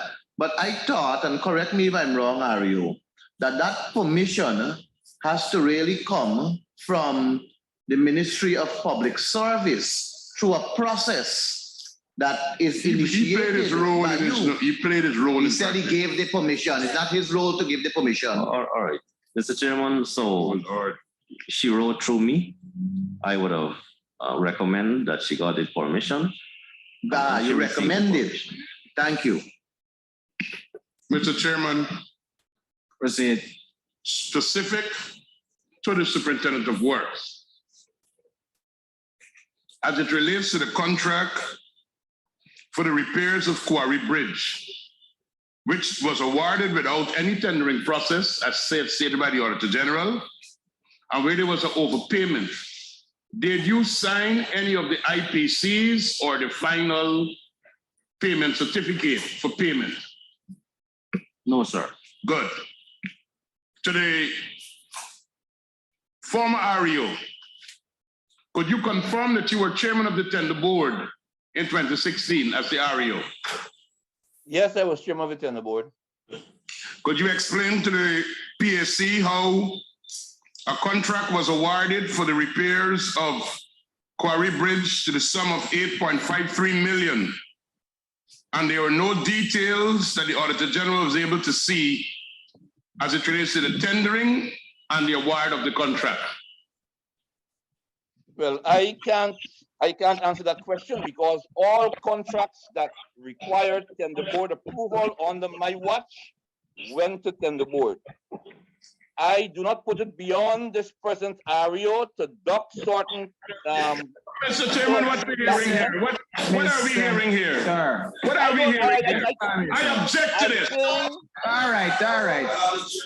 Yes. I am saying that all contracts that require. He's not been muted. We can continue with this. This is the charade we've been talking about. Mr. Edge, I would rather you conduct yourself in a better manner and allow me to chair this meeting. Your behavior is unacceptable. That's to you. To the entire viewing public. You are not allowing me as the chairman of this committee. You are not allowing me as the chairman of this committee to man this committee with the decorum that is required. Now, the REO Parker, you would have made a statement that is unacceptable and it must be withdrawn.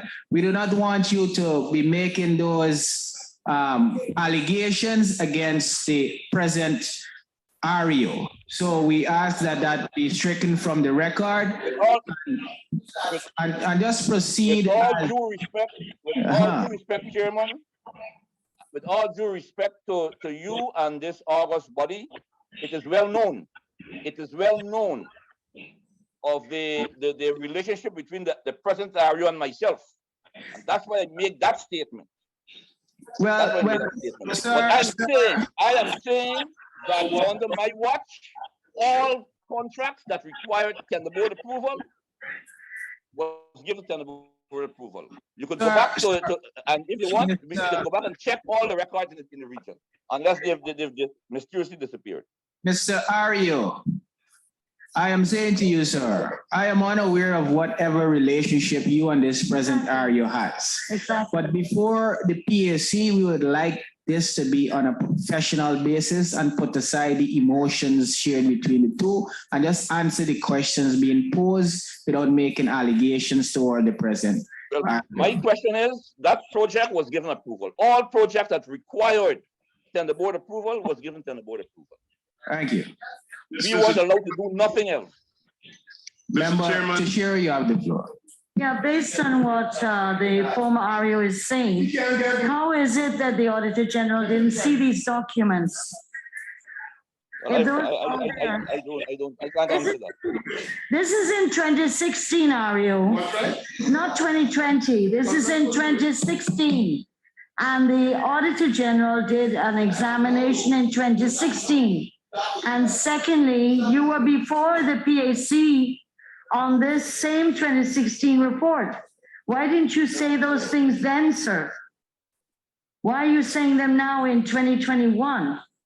You were before the PAC for the same 2016 report, where the Auditor General said no documents were seen, and yet you are now saying they were there. Why didn't you say that in 2016 when you were dealing as the REO here? Well, I can't remember what was said. I'll have to go back and check the records. But I know that all projects that required tender board approval was given tender board approval. Well, can I remind the Honorable REO that the briefing notes that we were given by the Auditor General, which were done 2 weeks ago, based on what happened in the first part in the last PAC, reflects the same thing. So unfortunately, whether you have a slip of memory or not, the issue is the Auditor General saying no documents were provided on that basis. So are you saying the Auditor General's lying? I'm not saying anything. What I'm saying, I have no access to those reports, so I don't know what happened to them. But no, we were not allowed. We were not allowed to engage in those activities. Whatever tender board approval was required, we were made to get those approvals. Can you then explain Not why? here, no, so I can't do it. Can the Honorable REO say when he came before the PAC before, why are there no documents in response to the PAC's questioning on the 2016 report? And was only provided, can I finish? It was only provided by your replacement in 2018, Mr. Ward. And again, the same problem occurred in his response, sir. So is everybody lying on you? Yes. I can't recall. No, we don't want that word to be used. Lying. No one's speaking the truth. Is the honorable member saying that all these people have ducked the records? I don't know about that. But I can't recall. Because everything was in place when I left here. Mr. Chairman, I'd like to ask the REO a question. REO, former REO, I should say, could you tell PAC what was the limit for approval at the regional tender board? What was your limit? The regional tender board, we were allowed, I think, I'm not certain. I don't want to comment on that. I'm not certain. So if I seek to refresh your memory, an $8.5 million project would not have gone to the national tender board. It would have been dealt with at the regional tender board. Right. So that is a tender board that you were the chairman of. Right. So if there was a award of a contract for $8.53 million, you as chairman of the tender board, as well as the regional accounting officer, documentation should have been in place to show how this contract was awarded. That's correct. When the Auditor General examined the 2016 audit, as of August of 2017, you were still in situ as the REO for 9. Did you answer this audit query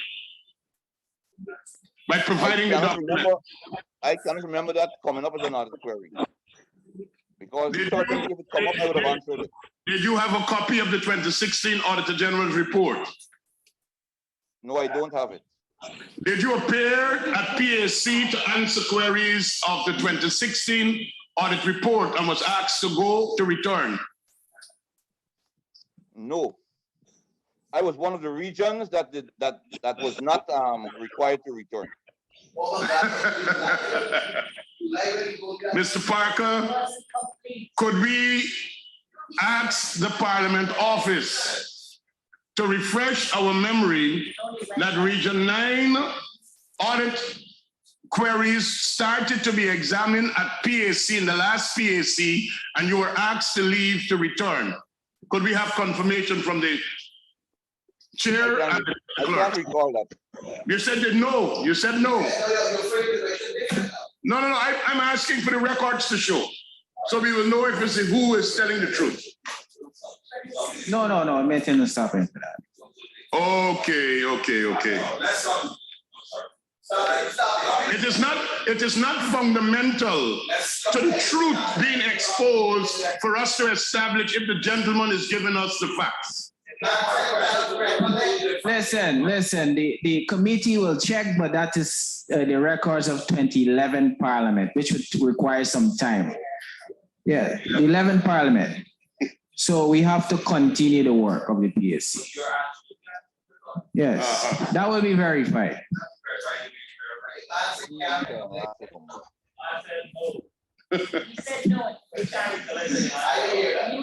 Well, the committee will confirm yes or no when the evidence is provided.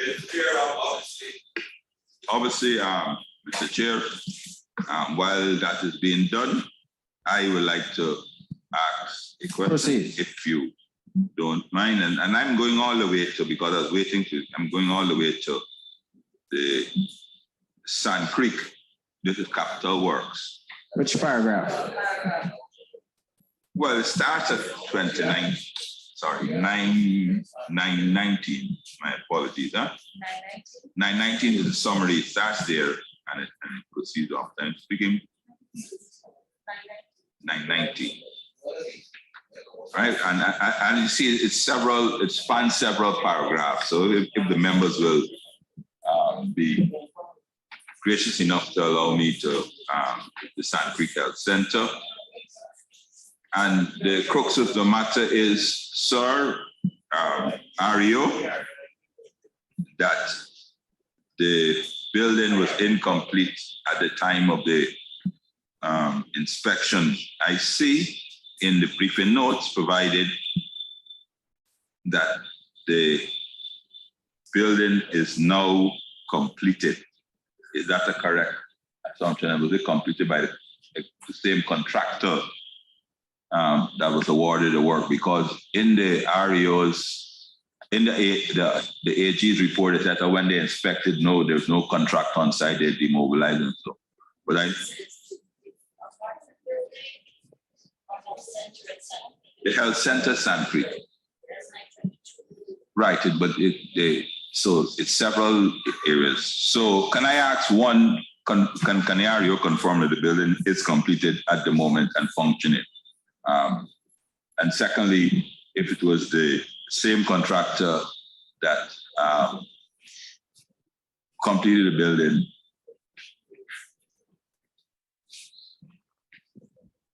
REO? Thank you, Mr. Chairman. Yes, the building is completed at the moment. Same contract? No, the contract would have had to be terminated and awarded to some other contract.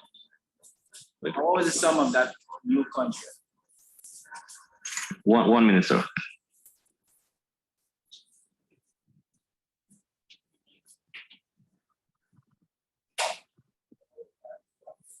Did I go through the tender board or was that special seal?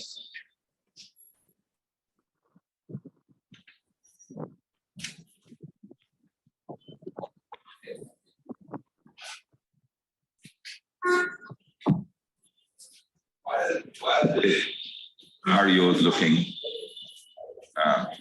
No, are you ready to respond? Sorry, in a few minutes. Yeah, you can go on to the next question here. No, so while you're looking for that information, the 922 says that 10.38 was paid for works completed, but the audit office says it was not. Only a portion of that was completed. You said the contract was terminated.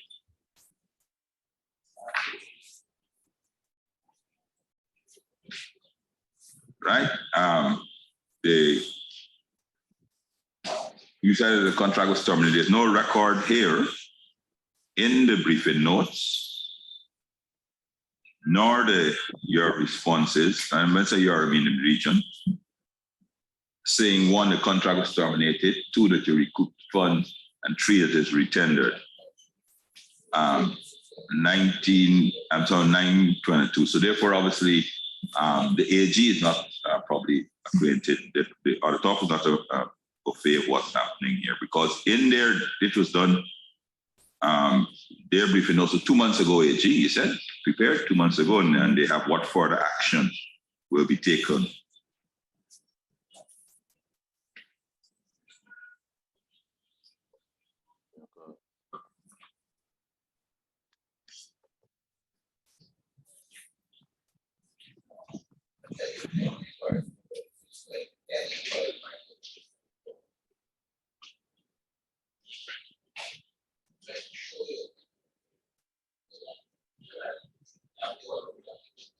How are you? Yes, Mr. Chairman. So for 920, as I said, the contract was terminated. And some savings would have had to be put together to re-award the contract to some other contract. Yes, 920. Yeah, but what was the sum to complete the contract that you accumulated via savings? $10 million, sir. 10 million. And that new contract was awarded via the tender board process, or was it a special saving? Correct, the regional tender board. So can I ask, thank you very much, Ario. Can I ask you, I still would like to finish up on 920, but that's it. There is an overpayment of 4.852 million. You terminated the contract. Can you say who's the contractor? Has he repaid the amount of money? Is the contractor still working in the region? What have you done as the current REO on this particular matter? 920, and then I'd like to move on to 922, which I started. Thank you, Mr. Chairman. So the overpayment of 4.8 million, the name of the contract is Mr. Linden Fife, not a regional contractor. This project was originally awarded by the National Tender Board to a contractor who's not from the region, who knows nothing about Region 9, who knows nothing about the geography of Region 9. But so what does that have to do with a contract being awarded to a contractor? Any Guyanese can bid for a contract irrespective of the geographical location that contract is being afforded. Correct, sir. So there's no reason for you to mention that the contractor wasn't from the region. He doesn't understand the geography of the region. That's irrelevant. Okay. That's not what you feel. No. There's not. Mr. Chairman, that's the reason why you feel. What's the reason? He doesn't know the geography of it. So are you saying to this committee that if you're not from Region 9, you are prohibited from bidding for contracts in the region? No, sir. You just need to know the geography, the costs and the travel arrangements. Excuse me, Mr. Chair, let us not go down this route. So and the members on that side, you keep reiterating their standard bidding documents, and of course, and that the Procurement Act takes into account for doing work in interior locations, exactly. And those things like that. It's a public document. The National Procurement and Tender Administration approved the tender. It went out publicly. If by MPTAB, if there's a concern that you only want a certain type of contractor, that should be stated in the tender document. There was an engineer's estimate, and can I ask? Okay, now let us start from this. If we're going to go down this route, who prepared the tender for the Sand Creek Bridge? Was it the engineers in the region? Excuse me. The engineer, Region 9 engineer. And the award went, and he came up with a engineer's estimate. And this contractor, I'm not defending the contractor, I'm just defending the process which you jumped up. Because this contractor was awarded it, and it was the lowest of 5 bidders, or 5 bidders below and it was in accordance with the engineer's estimate. So you're saying the engineer doesn't know the region, that's why he came with the estimate in his sum? 920 is he's talking about. Are you? No, sir, no. Definitely not. Right, so the engineer came with an estimate, so let's say $1 million. The gentleman, I'm not being strict, he bid 9.8, which is extremely close to or somewhere very clear to it. So obviously the engineer is of the opinion that anyone can bid and do the works based on his estimate. No, not sometimes, but the comments he's making.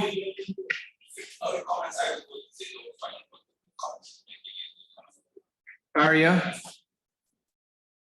Yes, Mr. Chairman, thank you. So as I was saying, an additional of additional sum of $10 million from savings, or permission was sought for it, and that would have completed the project. So what have you done since, in the sense that Mr. Fife, no? Samuel Fife? Fife is yes, Mr. Chairman. That so, name construction company? Yes, a letter was written to him indicating that we would like to have back this amount of money.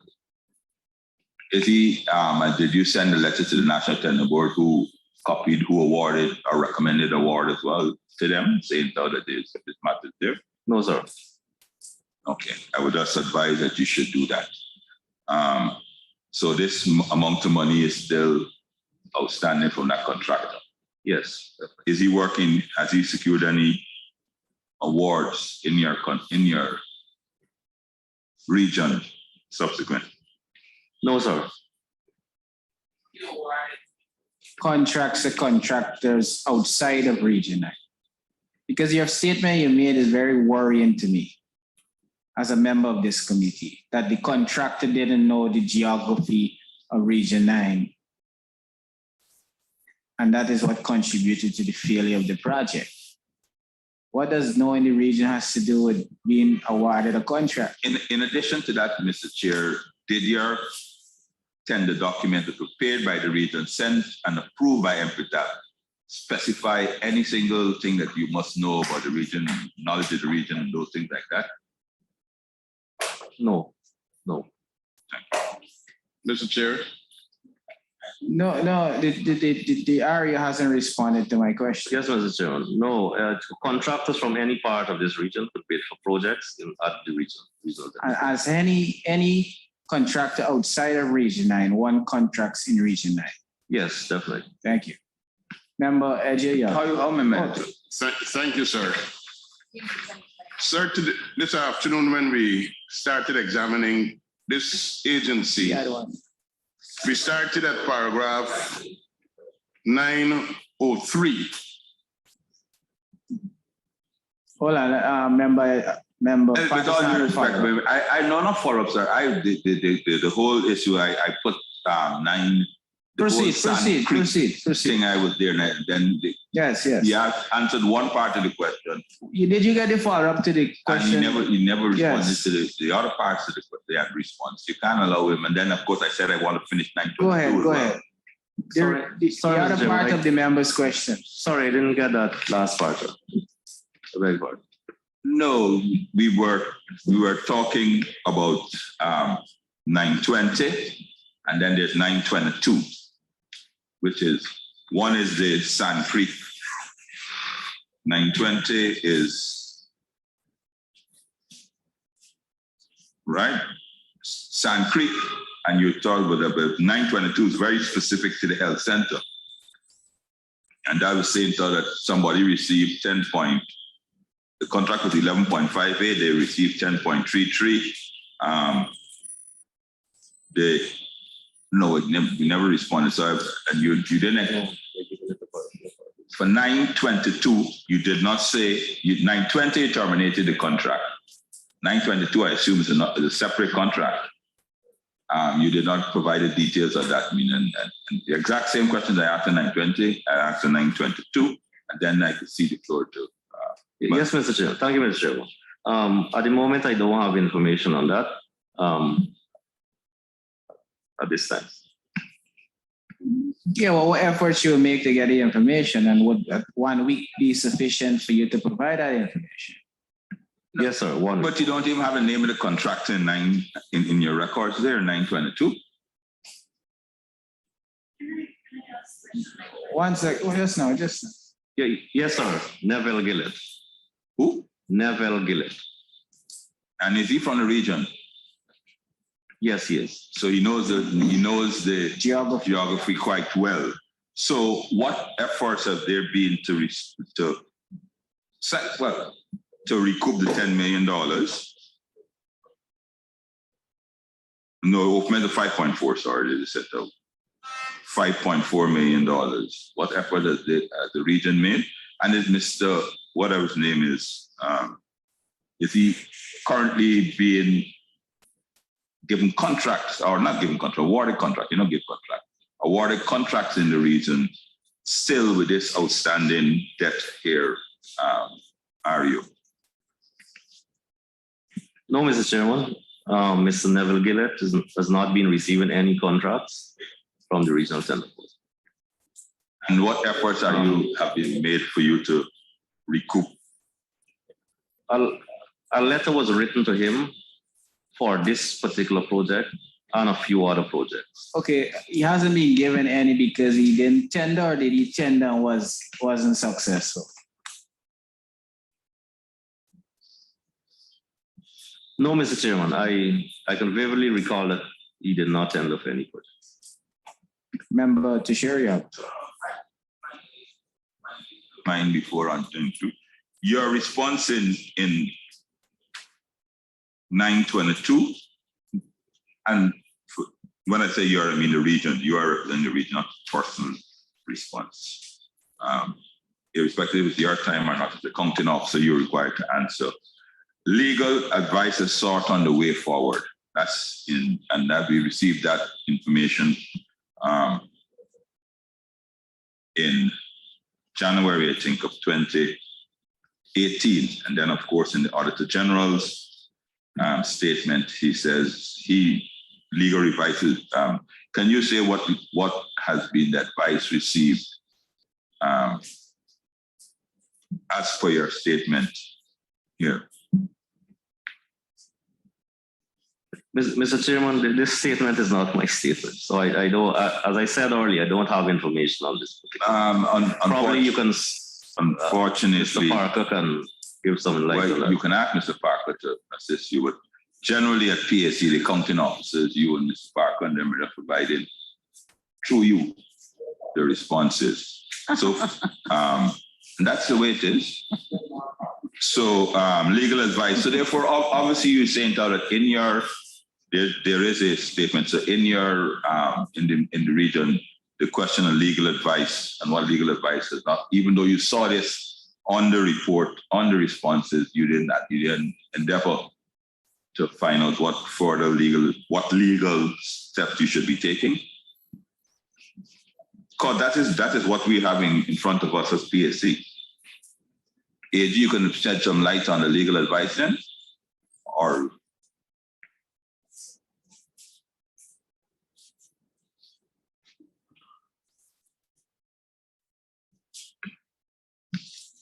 through the chair. Since this is a matter where the contract timeline would have already concluded, I'd want to leave it in that realm in terms of. Could you speak into the mic, sir?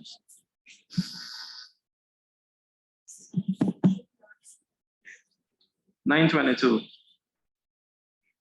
I was saying through the chair that indeed legal advice is sought here because we have a situation whereby the contract time has already elapsed. We have a situation where we have overpayments, and usually in the contract document, generally in a contract document, in the guidelines set out in the clauses of the contract, it would mention that situations like these would be resolved by the laws of Guyana and be so guided. So, in essence, for the legal advice. Yeah, well, thank you, and you're absolutely correct that if you, when a contractor or a contractor is in default, you will seek legal advice. And all I'm asking, what legal advice was sought, and what has been the response, and what has been the further action taken based on the legal advice, or are you saying that our legal advice was sought and none was received? I think that is for the REOs to enlighten PSC. Yes, Aria. Mr. Chairman, if I can ask Mr. Parker to respond to that particular section of the. Mr. Parker.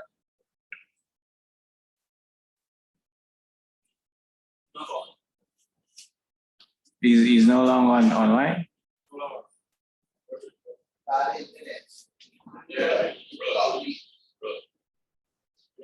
Can I, for the sake of moving forward, I know Madam Chair may want to involve it. Can I ask that the REO be given a week, the same week, to peruse his records and see what legal advice was sought, what legal advice was received, and update PAC on how he's acting on the, well, if the advice is to do further action, what you have done. So can I ask that through the chair? Yes, Yes, Mr. Chairman. One week. Madam Tisheria.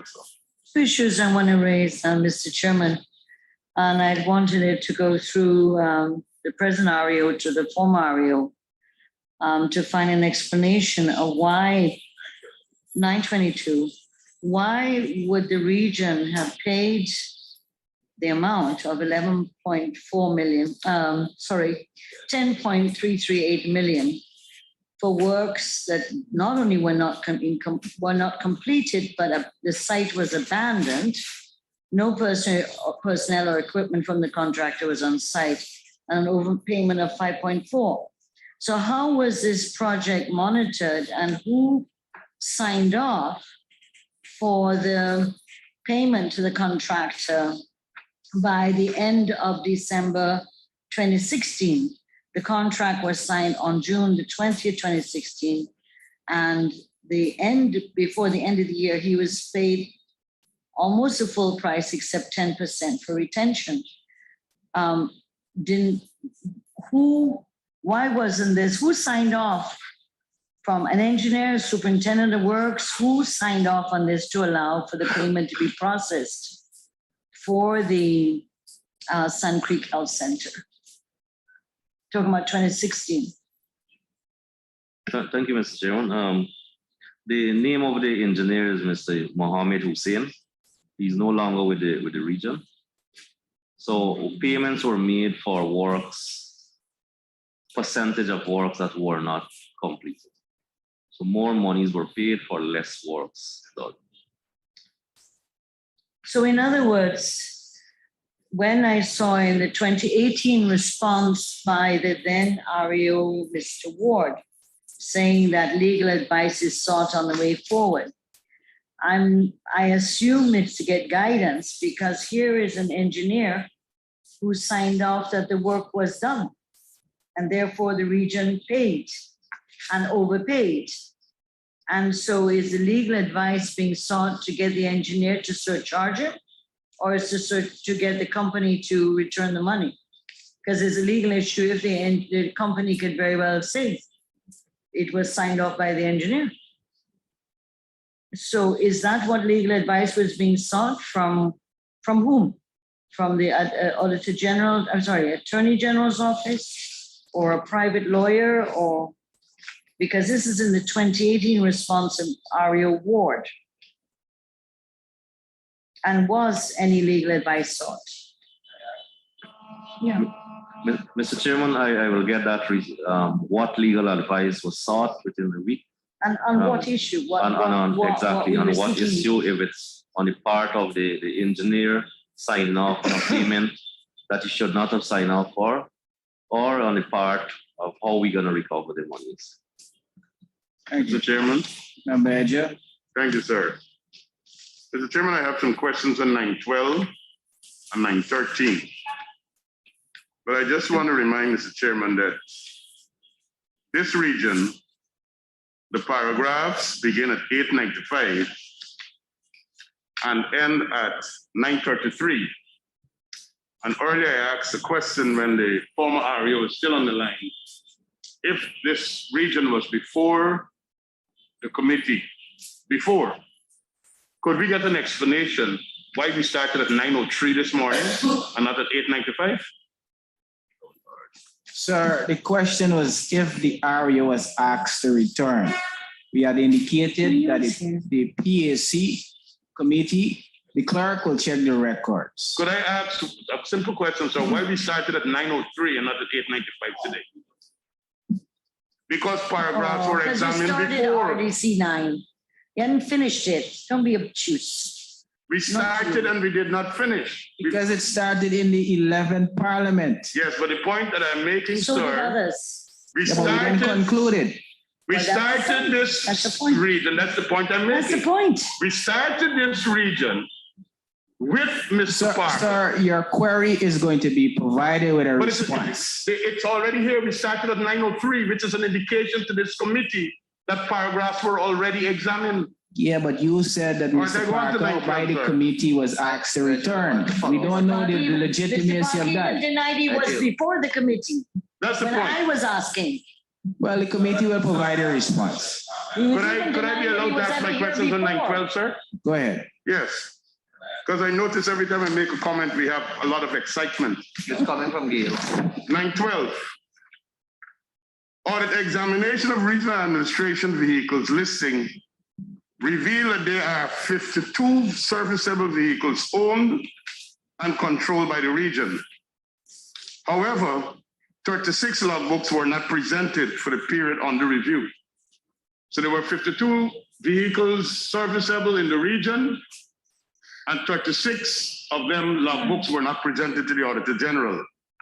It could not be ascertained whether all journeys undertaken were authorized or were in the public interest. In addition, for the logbooks presented, they were not written up according and in continuous manner by the operators, nor was there evidence of monitoring and or supervisory checks done. Could the REO present to PAC, if you don't have it today, but in writing, the distribution of these vehicles, who they were, which programs or officers they were assigned to in 2016, and could he tell us why the logbooks were not written up? Go ahead, sir. Thank you, Mr. Chairman. I will provide the list of vehicles and who they were assigned to within the week. However, why the logbooks were not presented on the day in question to the auditors is that vehicles are very, very spread out. They're in Aishalton, they're far areas. And those, the particular ones are ATVs. So those are the ones that logbooks could not have, they didn't come in when the auditors were there. So these were mainly ATVs? Yes, Mr. Chairman, or ATVs. But if I direct you to the fact that 913, if there were no logbooks maintained for outboard engines, nor was there a register of used spare parts, while the historical records of vehicles equipped with the machinery under the control of the regional administration were not maintained in the correct format, and unserviceable vehicles were not included in the region's vehicles listing. How do we know then, if you don't have logbooks, that we could actually reconcile fuel, spares that were purchased on the maintenance of vehicles, that it actually happened? Because the logbook will say, this day, vehicle service, this was changed. And how do we know that we were getting value for money? And the journeys undertaken were in keeping with the programs that they should be fulfilling.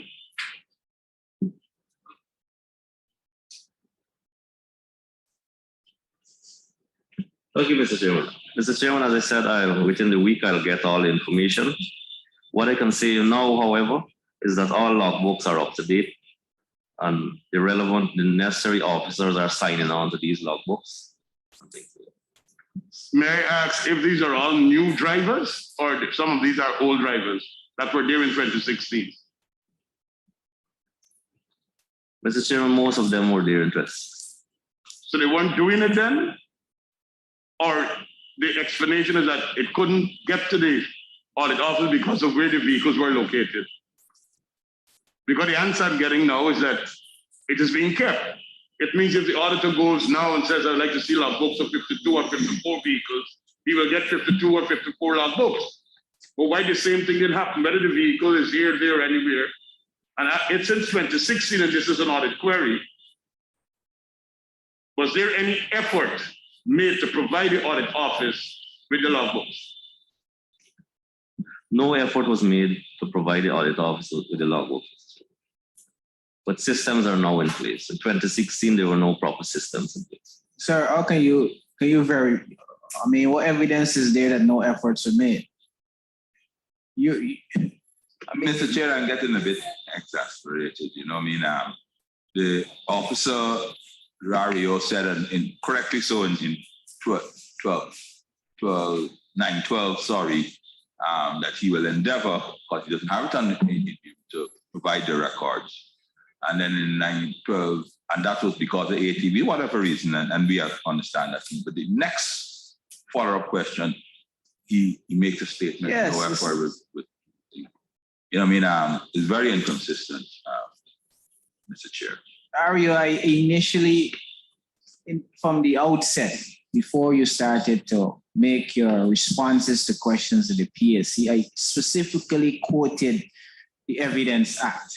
And I indicated to you, if you are unable to give a proper and accurate account, you refrain from answering the question. But this has been a consistent repeat of you bobbing and weaving with the responses. So it's either you know or you don't know. Do not mislead the committee. Ario, stop looking on this side. You are here to answer questions from the Public Accounts Committee. Are you with me, sir? So please, yes, do not mislead the committee. If you are not in possession of accurate facts and evidence, do not provide an answer. So my question to you, based on your response to the member's question, are you in possession of documents that can substantiate what you just claimed? Yes, Mr. Chairman, I provide that within the week. So you are in possession of documents to say that there weren't no check and balance. Is what you're saying to this committee? Yes, Mr. Chairman. All right. Next week. What documents? Anyway, all right. Mr. Chairman, I'd like to continue my question. Member Patterson. Thank you very much, sir. The honorable member.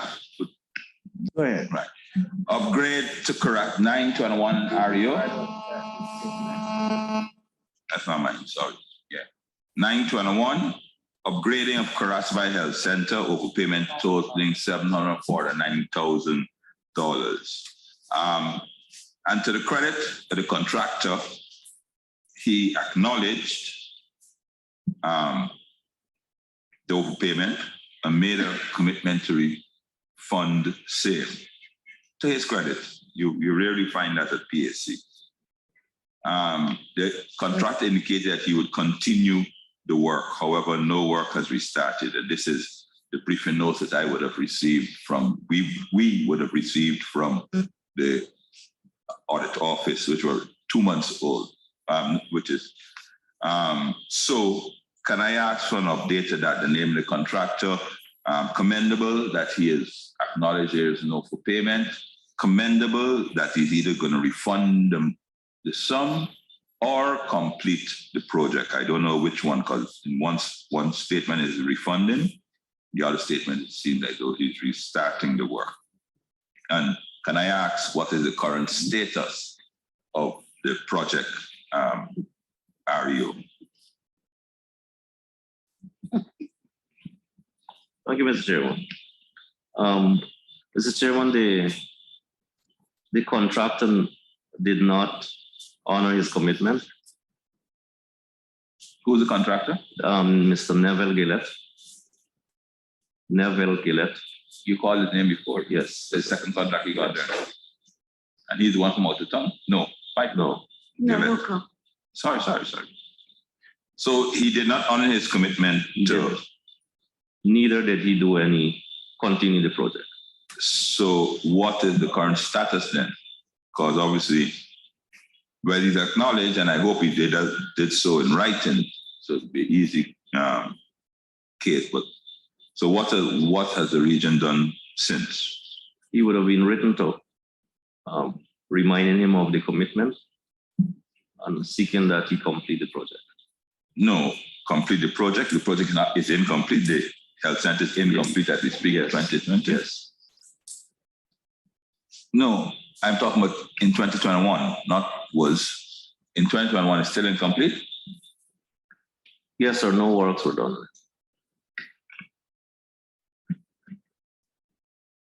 REO, I find that so contractors acknowledge he's been overpaid. He hasn't restarted the work. It's 4 years on now. 4 years on at the moment. You okay, Izzy? Now you're knocking. Oh. Sorry. Yes, 4 years on, and you still, the region hasn't made any efforts to complete the health center. You just left it there incompleted, awaiting the return of a contractor who was already indicated, even though he had the money ready, by his own indications, he will not be returning.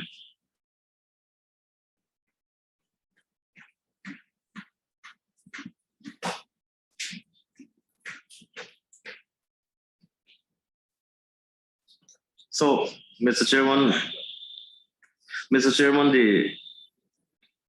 what was supposed to be completed on this building were some minor grill works. That was done by the Public Works Department to reinstall the grill works and so on, and to do some plumbing works on the building. So those were the things that he did not complete. The Public Works Department would have done that on their own. So the health center is completed? Yes, because you said no. The health center was incomplete by him. Oh, right. Thank you. That's a clarification that we need. So, and then my final question before I hand over to Madam Sheriff.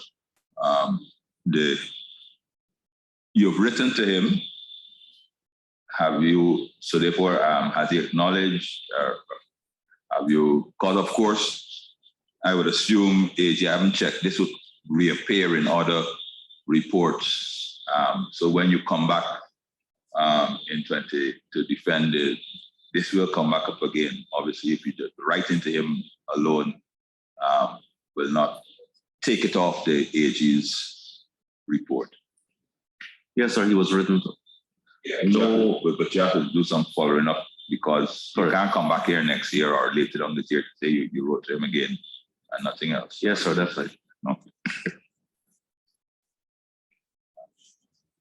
Accounting officer, earlier, Mr. Shearer was asking concerning 922, and in terms of who authorized for the payments to be made, whether it is the senior superintendent of work or the engineer or whoever. I want to ask in terms of the works committee of the RDC, did they not have to play that role also in terms of signing off before this payment is made in full? Mr. Chairman, the Works Committee only signs off on final payments. So the mobilization, the first payment and the second payment, the Works Committee don't normally sign off, just the final payment. But the only money that was retained here was the retention sum, which means that it was a final payment. So are you saying that the Works Committee signed off on this also?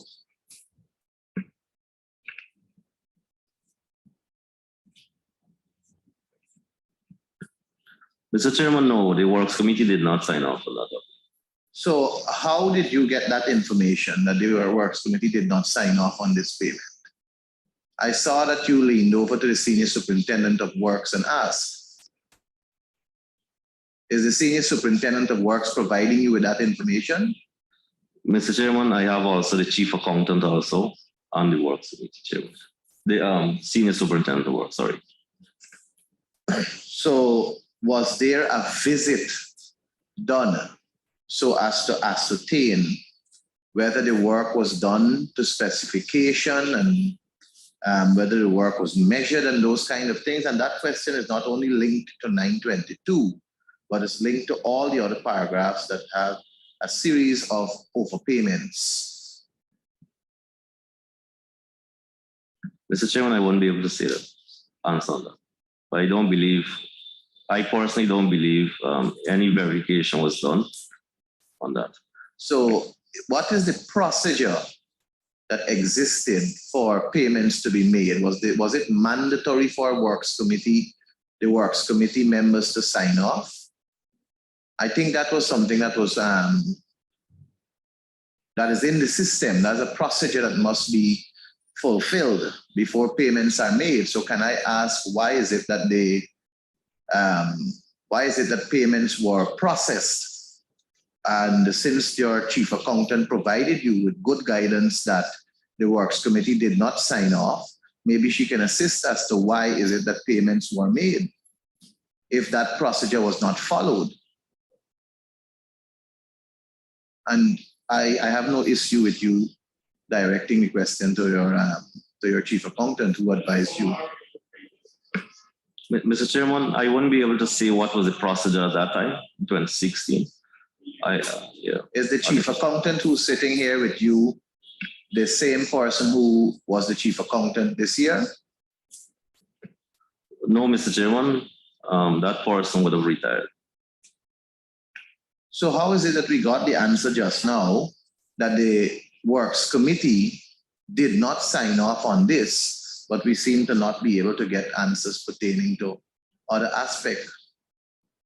I saw, sir, when you leaned over and you asked for that clarity just now, and it was provided to you by your Senior Superintendent of Works, and you indicated to me that you also have your chief accountant. So that is why I'm asking why is it that the payment was processed if there were no signature there? They obviously know that there was no signature because they gave you the answer. Can you provide some further clarity? Mr. Chairman, yes, as I said, the only time the Works Committee signs on to the document is if they're doing the final inspection. I understand that. And I'm saying to you that this was the final disbursement. And you asked just now for clarity from your chief accountant and your Senior Superintendent of Work. They provided that clarity to say that no, there was no signature for this payment. And it is along that line I am now asking.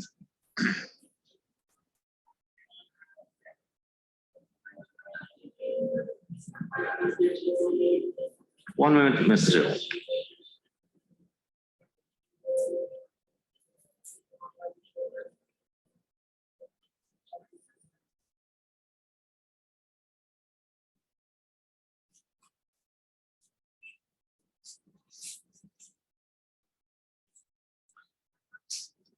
What is it that the Works Committee signed on? Mr. Chairman, just now, accounting officer, what is it that the Works Committee signed on? The certificate of completion?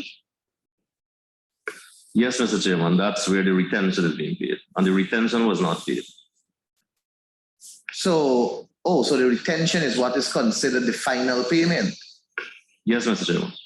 Okay, I understand. Now, in terms of all of these clarity that we're seeking, it will require you communicating with the former REO so that we can have clarity to these matters. And in the interest of bringing clarity to these matters, I expect that some degree of communication will be made, and hopefully we can close Region 9 with all the clarity that is necessary so that we can move forward. Mr. Chair, could we get the former REO online so we could get the clarity this afternoon? But the former REO is not on the call. He's no longer on the call?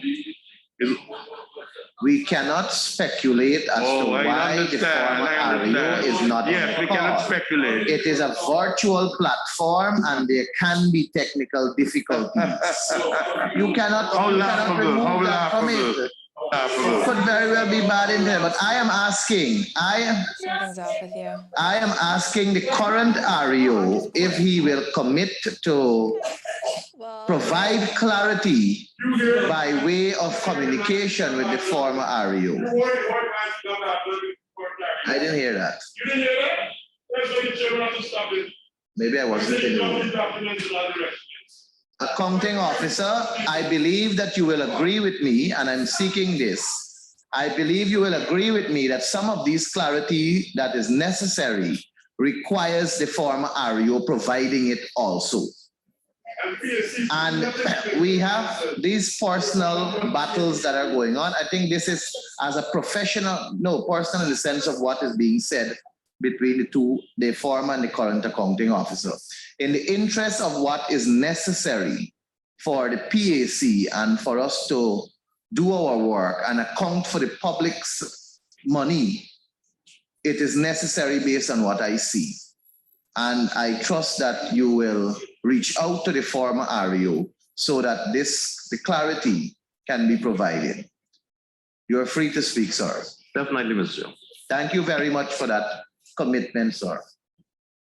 The paragraphs are still open. Mr. Chair, can I? I did indicate that after Comrade Patterson, I took the microphone and Mr. Shearer wanted it. So in fairness to Mr. Shearer, I would like to give her the floor, followed by Comrade Patterson. Well, yeah. Thank you, Ms. That's my time when I need it. Most certainly And don't will. let them cut me. Most certainly will. Comrade Patterson. Just let the member know, so I always have time for her. So whenever she's ready, you can have it. 9:23. Well, there you go. In 923 Habitation Slaughterhouse at Shelton, there was an overpayment of $440,000. The region's response is that the contractor is presently doing work, obviously remedial work, which is 2018. So simple question to you, REO, is the slaughterhouse, has the slaughterhouse been completed as it was outstanding there? Thank you, Mr. Chairman. Yes, the slaughterhouse was completed. By the same contractor? By the same contract. Without any additional cost? No, sir. That's good. 925. You'd help me here. What was this? Kawanu. Where? Kabanawa. Kabanawa. Thank you very much. 925 infrastructure development, Kabanawa, overpayment of a bridge. And in the region's response, and this is a letter from VDALIP Enterprises, which you included in your 2018 response, para 925. And he has the Kabanawa Bridge was awarded to VDALIP Enterprise for the sum of 8.314 based on a formed reliability for timely execution of projects. Bam, bam, bam, bam. It was awarded by the Regional Tender Board. In essence, the contractor is claiming that there was no overpayment. And he's claiming it out. In fact, he's actually claiming it out that the region owes him $4.2 billion. There's no overpayment in the field, but right. However, the audit office has this, and I just checked, it's in the 2017 and the 2018 report.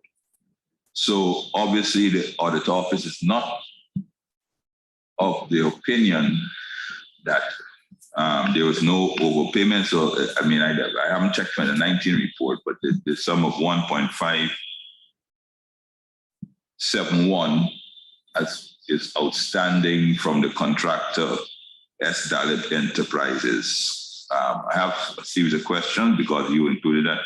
So can I ask, what is the region's current position on this? Because it's ongoing, current continuously to be ongoing in the audit office report, Auditor General's report. 1.57. Is not there. Thank you, Mr. Chairman. Mr. Chairman, in lieu of the work, the overpayment, he would have done some work worth the value of money. We have here in our possession a document, a bill of quantities of the works. But I'm trying to understand something. Comrade Patterson said that there is. The contractor is claiming that he is owed. He is owed, right? He set out he provided a bill of quantities. You provided on his behalf. You set out he's owed $4.2 million. This is what he claimed in excess. The audit office in 2016, in 2017, 2018 as well, right? In 2016, 2017, 2018, and 2019. 2020 is not here yet. They are saying that the contractor owes you $1.571 million. You're saying it's out that he is. Why hasn't this been provided to the audit office? Why is it still a query? And I gotta ask the audit office if you've received this information that the REO is providing to PAC at the moment. This is on Para 925, the bridge. Can I can I ask the audit office if you're aware of what the REO's well, can we have some clarity from the REO first, and then we will seek clarity from the audit office? REO. Thank you, Mr. Chairman. So upon coming up with this query, I would have engaged the contractor. No evidence. There's no evidence to show that we owe the contractor. I believe there's evidence that the contractor owes us. So you're saying that from all your findings and all your research on this matter, the contractor owes the government $1.571 million. And you made contact with the contractor after coming up with this query. Yes, sir. So I am also of the assumption that you made contact with all the other contractors that overpayments are for, because there's a lot here. Yes, sir. And before we go down the road concerning all, yes. Can you repeat the answer as well, the reference to the last question from the Teixeira? If you made contact with all the contractors?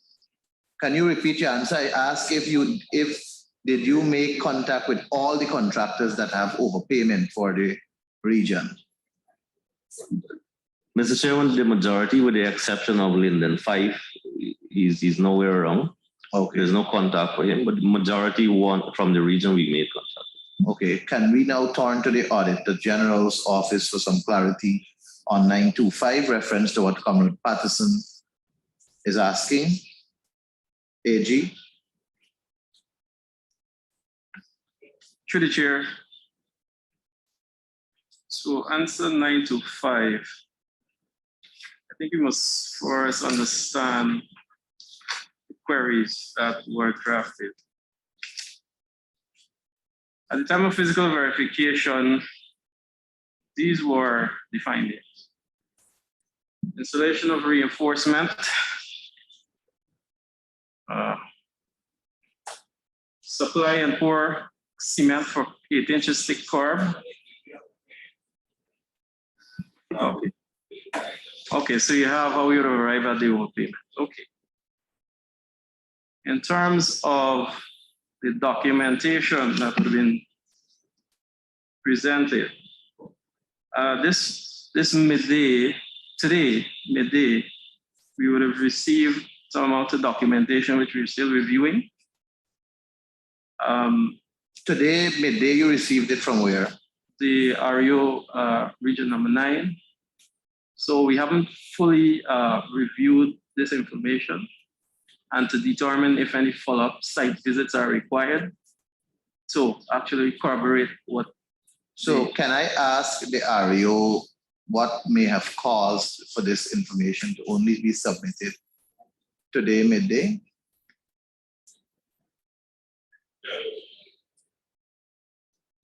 REO?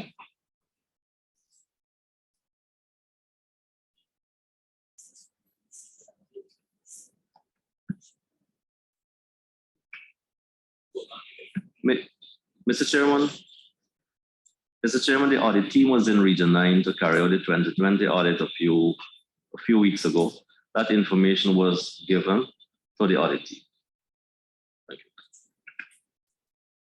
And these are sorry, Mr. Chairman. And we did not. We noticed that it did not come out of the Auditor General report for 2020. Oh, you have the Auditor General's report for 2020? No.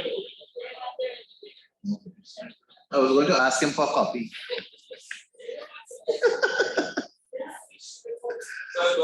Let's not get distracted here, folks.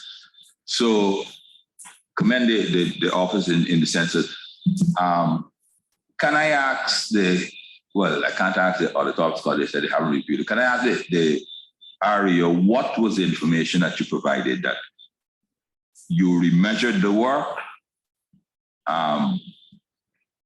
What exactly is the information that you provided to the audit office? We don't have a copy of it.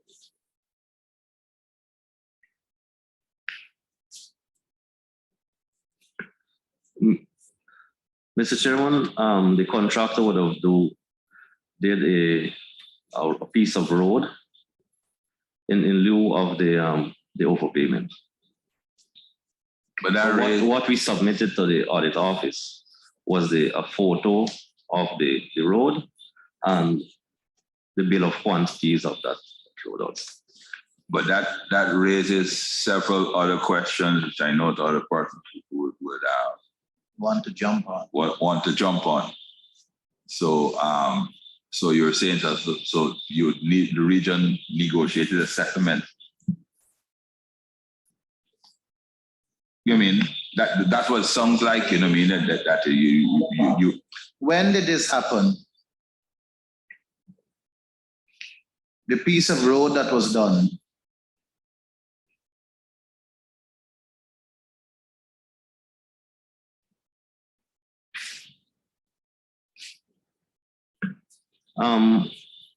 Sometime this year, Mr. Chairman, I can have that document, the evidence for you. Sometime in 2021. 2020. So that arrangement was done by you? Yes, on the works department. But something doesn't add up there. AG, can you guide us? Can you, no, this is serious. So we have a situation where a contractor owes the state for a project, the sum of 1.571 million since 2016. And the region, through you, Mr. Park, through you, Mr. Singh, as accounting officer and REO, negotiated with the contractor for him to deliver a piece of road to the tune of 1.571. Is that what I'm hearing? Yes, Mr. Chairman. Can I ask the accountant general, the auditor general, the finance secretary, these online, which part of the law permits that to happen? Finance secretary, are you on the call? Chair, I think he may be back. He said he's coming back. But as FS indicated early on,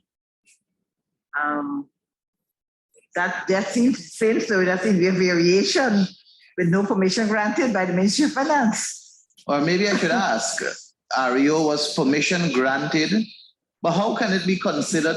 Let me see if I can get it straight. How can it be considered as a variation when it was not budgeted Sorry, it shouldn't be variation. It's outside the scope of the work. Yeah. And that's a serious breach. So let me rephrase, that's a breach. That's a serious breach. FS? Is FS unmuted? Is he still there? Because he indicated that he's coming back. I am. Oh, okay. Sorry. I was trying to make my contribution earlier, but that is a unique transaction. I'm not too sure. I'm not hearing you clear, FS. FS, sorry. Sorry, I have to cut you, but I'm not hearing you clearly. Can you repeat what you're saying, please? I'm not too sure if that is permissible, but I need to check it. I need to examine the transaction. But based on my recollection of the But FS, I'm not understanding what you're saying. You're saying that you're not sure if it's permissible? That's what I'm saying. You don't recover. Based on my understanding, right? Based on my understanding, you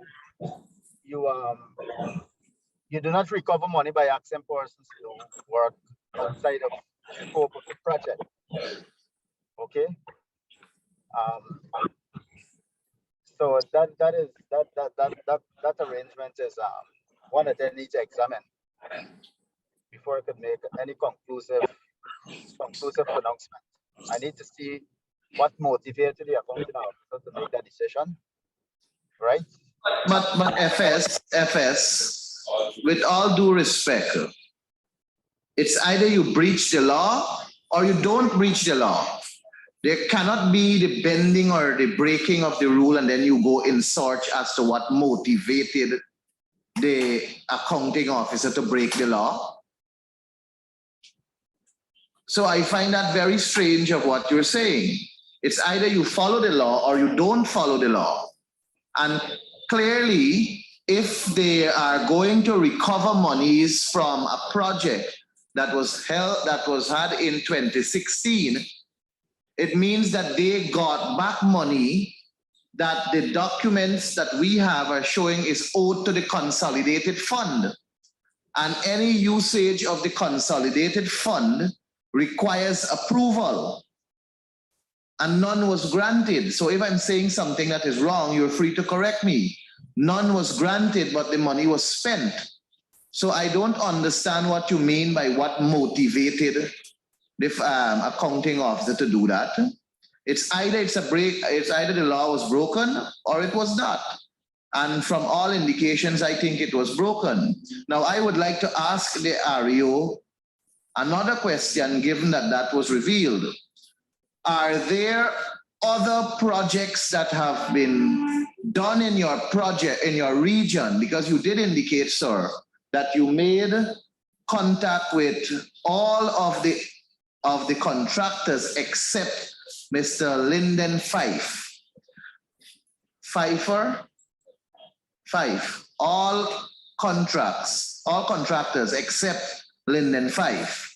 Now, all the other overpayments that are flagged here, are there other contractors that you have entered into an engagement with for them to provide service to the tune of the money that they owe the government of Guyana? No, sir. This is the only one? Yes, sir. So, FS, can you guide us how we will treat this? Well, I was coming to the AG after the FS. But it's exposed here now. Do we let it go?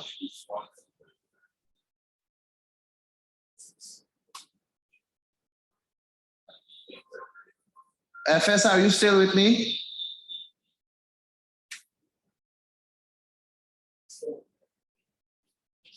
Could very well be internet problem. So, yeah. Oh.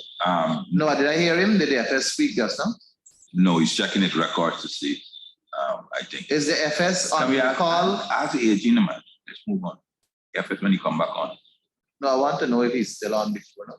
The AG. AG, can you provide? So can I? So the. I am chairing the meeting, and if I was disturbed, I would have let the committee know. Right now, I'm being disturbed by you. AG, can you provide some guidance, please? How is this matter going to be treated? Mr. Chair, first of all, it is wrong. So I will not accept that. You cannot do another work in lieu of. There's a procedure. If there's an overpayment, you either have to do the work or you have to refund the money. You cannot do another one. So when you this was done in this year, you said REO, this year it was done. Yes, sir. So this overpayment would have been flagged in your report for 2017, 18, 19, 20, and will be in 2021. This is 2021, right? So how would you have treated it in 2021?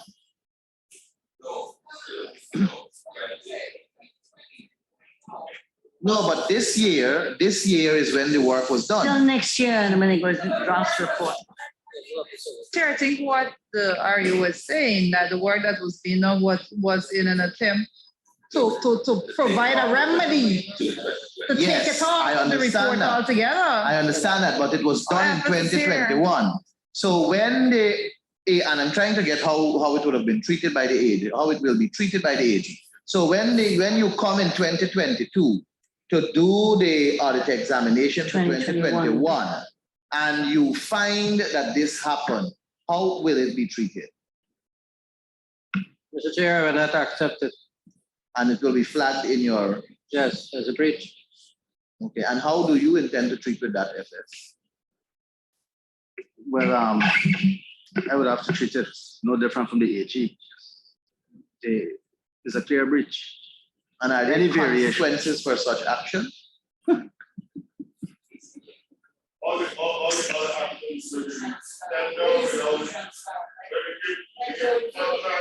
Who chairing the meeting? Who chairing the meeting? Who's chairing the meeting now? Who's chairing the meeting now?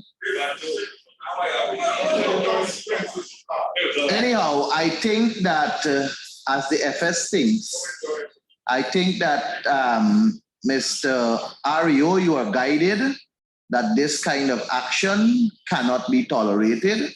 And as you seek to recover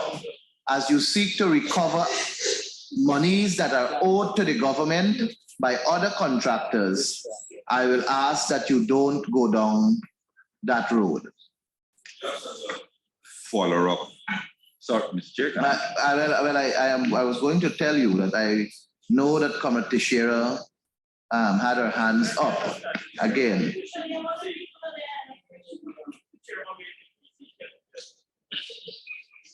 Oh, I didn't see the chairman. But recognize me before you go, Mr. Chair. I recognize Comrade Siraj. Thank you, Comrade Chairman. Through you, Comrade Chair, are you at 9:25? There are a number of queries raised here by the Auditor General, but I would like if you can respond to one aspect I want to bring on board, because I did not see you covering that in your answer that was reported here. But it is stated here that this the award was the fourth lowest of 6 bidders. Are you in possession of any new information as to why the other contractors who bid, 3 of them I was told, 3 contractors bid lower than this contractor? Are you in possession of any new information as to why this contractor was chosen?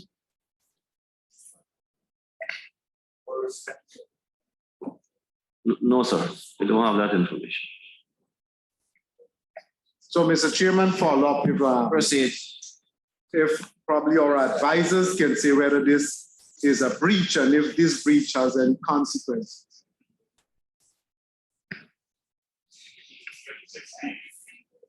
AG, is there a breach?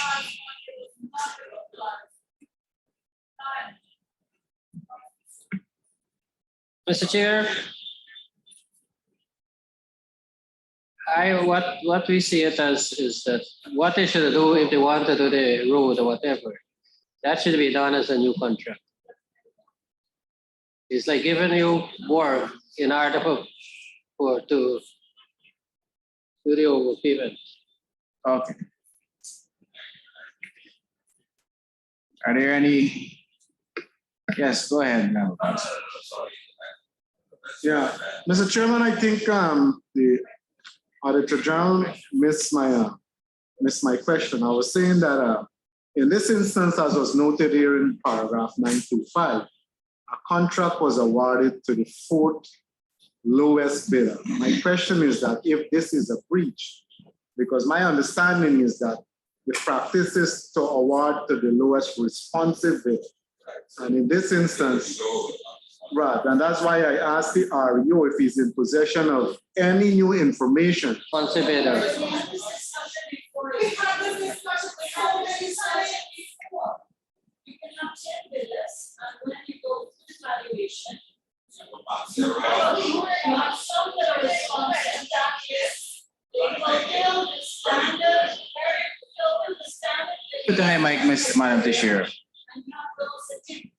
So the 10%, when You have the AG, when this, we had this debate in this PAC before, that we need to put in the Auditor General's document, the lowest responsive bidder. Because if you don't do that, then there's the interpretation by the PAC. Are we talking about all the bidders? And therefore, regardless of whether responsive or not, the lowest, which is not what the law says. The law says the lowest of the responsive bidders. So this is where we're getting back into the same story again.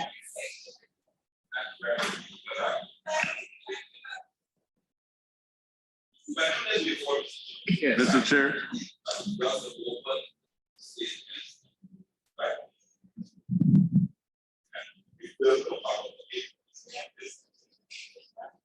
Go ahead, Member Ish. I'd like to point your attention to 917, sir. 917? Yes. Sir, we finished those paragraphs. No, we didn't. We jumped. We didn't get to 917. We jumped. If he jumped to 925, doesn't mean that we finished. No, sir. We did not finish 917. 923. You jumped to 920. I was dealing with 912, 914. Sir. If you see my sequencing of how I've been coming, No, sir. the members on the other side have been jumping. We have not gone to 917. No. We had put 923 to No, we're not going back. We had put 923 to 933. That is what was before the yes. When we put it, sir, could that be? You were outside, sir. But it was put. And then we move on. And since I've returned, I've dealt with 912 and 914. I've dealt with 912 from the same seat in this session. Yes, because we don't want to hear the truth. 917. You don't have to hear the truth, you can't tolerate it. There were 42 payment vouchers on hand, totaling 4.477 million. The goods and services were already provided,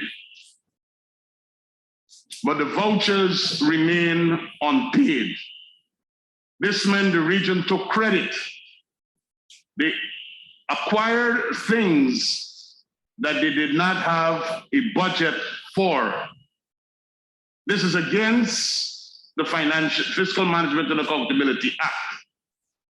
Could you or your former REO who conveniently joined us today explain how this happened?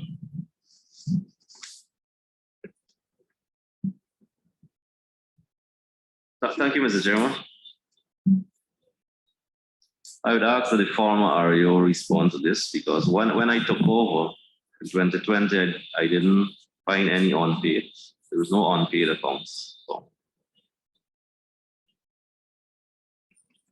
And the engineer or the clerk of work present provide some response to that question. Because the REO is not here. I would ask the chief accountant. Or the chief. You have your own mic, madam. Let's turn it up.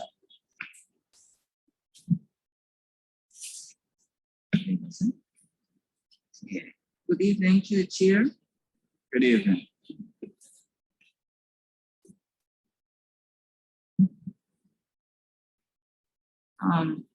If I could recall, I think a request was made to Ministry of Communities at the time for approval to pay these unpaid vouchers. But that's after the fact. That's after the fact. Could the FS remind us at PAC what the FMAA says as it relates to putting the government in credit without permission. Are public officers allowed to take credit and to spend what has not been appropriated? And what are the consequences of that? I think the FMA is fit to start charging.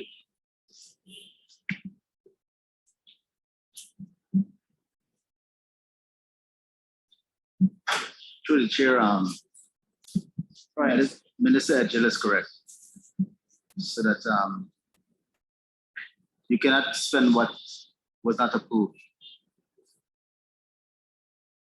And in the event that an officer spend without approval, they could be surcharged. Could I ask a follow-up question? Was there a declaration as of the 31st of December 2016 that there was a liability? Every accounting officer is asked to make liability declarations. Was there a declaration? I'm not aware, sir. Auditor General, could you tell us if there was a liability statement? Through the chair, no, we don't get any declaration of liability, but I understand they normally present that to the finance secretary. Will the finance secretary say if he got a statement of liability on this?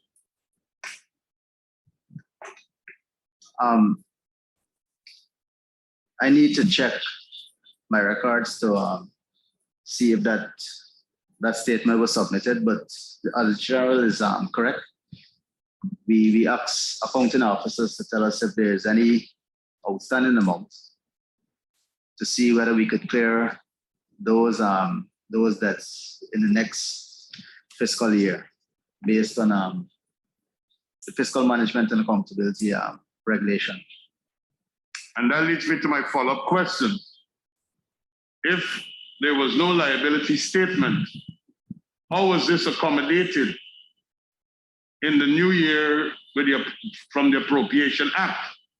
Because if you're paying for things that were delivered in 2016 with 2017 funds, we are fudging the books as if the thing came in 2017.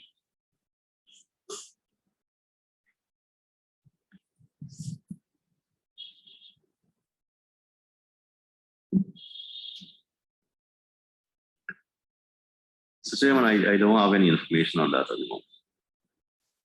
We endeavor to seek to provide you.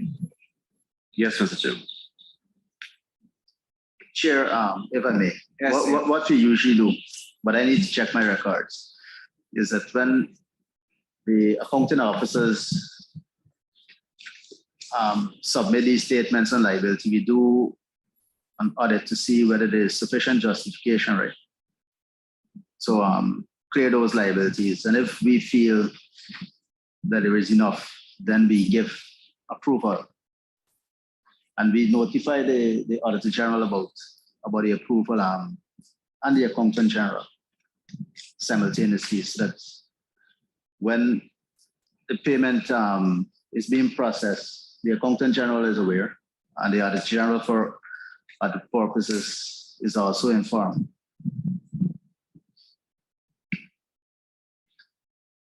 Could we be further enlightened as to what were these goods and services?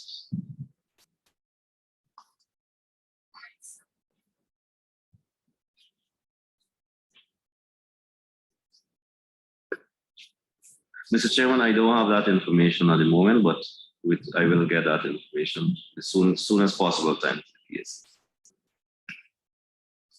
Mr. Chair, I look forward to receiving that. This is very important. Yes, Mr. Chair. 1 week, right?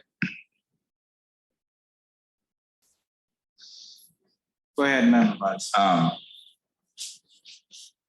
We're finished with, and sir, I will continue. I was at 9:25. Proceed. So 926 and 927, I see your response here that both sets of overpayment were recovered, 926 and 927. This is the prepaid notes update the overpayment. Can I ask when for both 926 and 927, the culverts and power extension, when were these overpayments recovered? Just for the records, because our briefing notes suggest that they have been recovered. Well,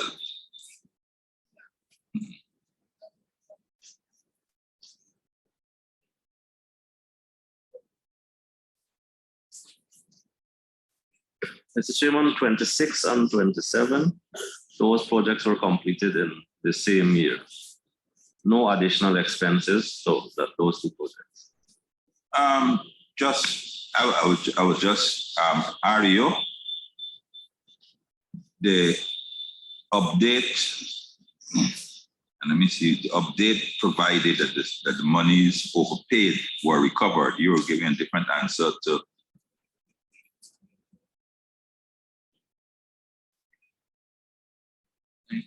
contract president to work.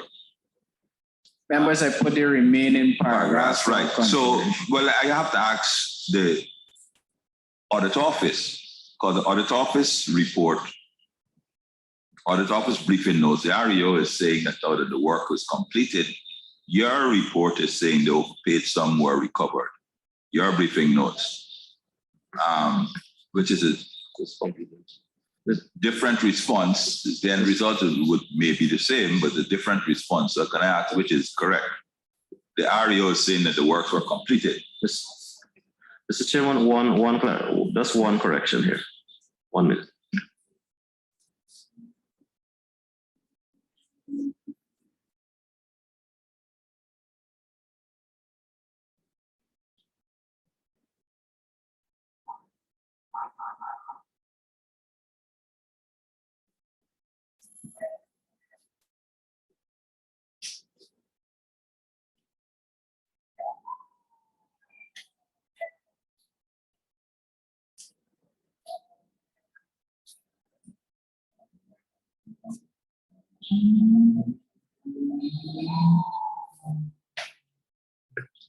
Mr. Chairman, particularly for 2026, Quatamang Culvert,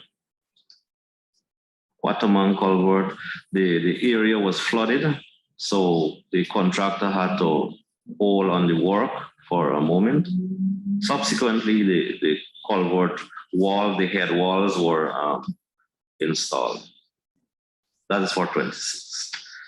For 27, there was an issue with the lighting poles that had to be sourced from Brazil. Those are concrete poles. So that's why we had an issue here, and that project was completed sometime in 2017. Sorry about that. Right, correct. But audit office, your update oversays from overpaid sums were recovered. It's just another way of confirming what he said. It's just language. I think it's just as maybe you get the information. No, man, you can't say that. Because you send me your briefing notes, sir, 926 and 927, which you said were done 2 months ago, has big, bold update. The overpaid sums were recovered. 926, right? So the REO is, and his team is saying that the works were completed. So I'm asking if, and you're now saying that you only received that information this midday, but we received this, and I reviewed this over the weekend, so I couldn't. Through the chair. Indeed, we would have confirmed this midday that these items were completed. In terms of our auditing teams, we have to check and see if when they were gone into the region, they would have done any updates and provide sales to PSC. All right. So obviously, AG will provide us better clarity on those there. Mr. Chair, I'm going to 9:30.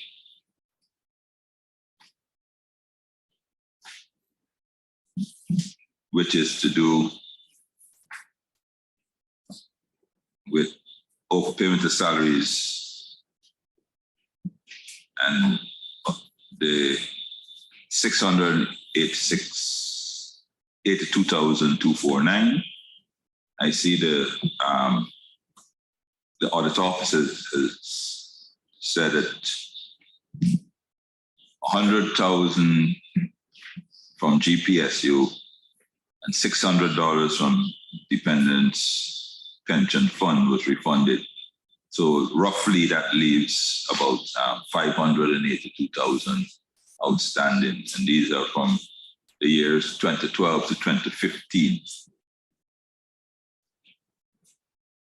Can the REO provide some, this 9:30 REO? Thank you, Mr. Chairman. Mr. Chairman, no other monies were recovered. Those persons would have migrated from the region, so we're finding some difficulties tracking them now. So what would the finance secretary recommend that you do in this case? These are sums owed since 2012, 9:30. The GPS, you refunded money, and so what is the recommended route forward? What we need to do is to see whether we will be statute barred from pursuing these individuals, and then we'll also check to see what efforts were made by the accounting officer to recover the funds. We have to be convinced, right, that enough effort was made on the part of the REO, the accounting officer, to recover the funds. If we're convinced, then we check to see if we're statute bar before we decide the next steps. So REO, I think it's, so you're saying REO has to supply you the information and then you will do the checks and inform them what? Yes, exactly. So that we need to be convinced that enough was done to recover the funds and that there's no, nothing preventing us from recovering those funds.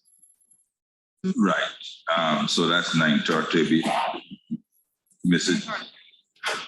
9, and I have a query, Mr. Chair, on 9:34.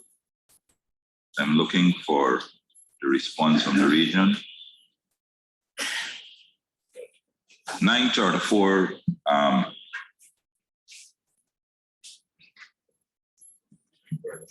Yeah.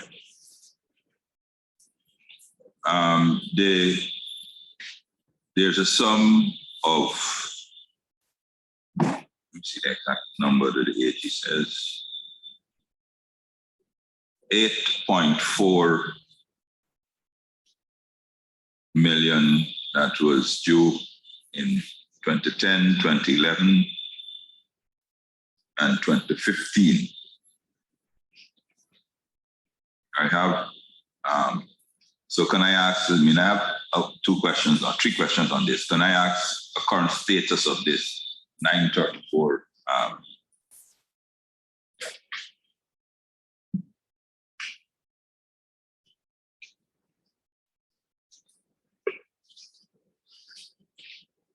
Mr. Chairman, none of these funds were recovered. But I have thank you very much, REO. Thank you, Mr. Chair. Just a follow-up question. I have the region supplied in their January 2018 response a letter by V. Dalip Enterprise from phase 2 Letem. And apparently the contractor has said, and he has stated here, V. Dalip Enterprise has indeed overpaid the sum of 2.31 million during 2021 for rehabilitation of road to Letem. This is 2018. However, we're making steps to repay the sum of 1.7 million, which is outstanding as I write. So I am assuming that he would have paid the differential 600,000, and not shown here, but that's what his impression is.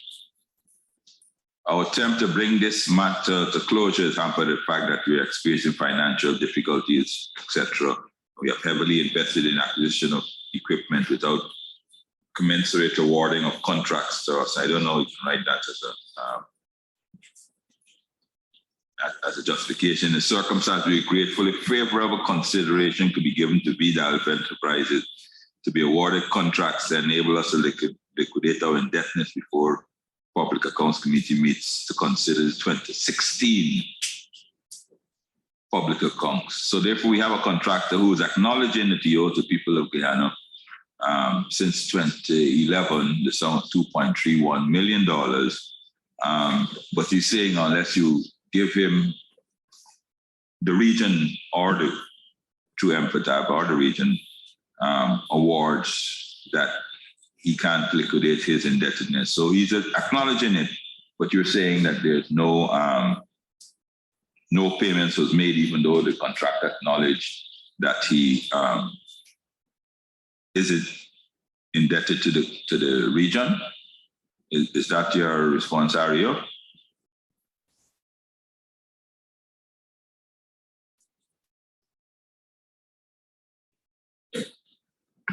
Mr. Chairman, I don't have sufficient information on this, but I can gather that definitely. Just remind you, this is, I'm reading from the attachments of your responses supplied by Mr. Ward on January the 5th, I think, 2018.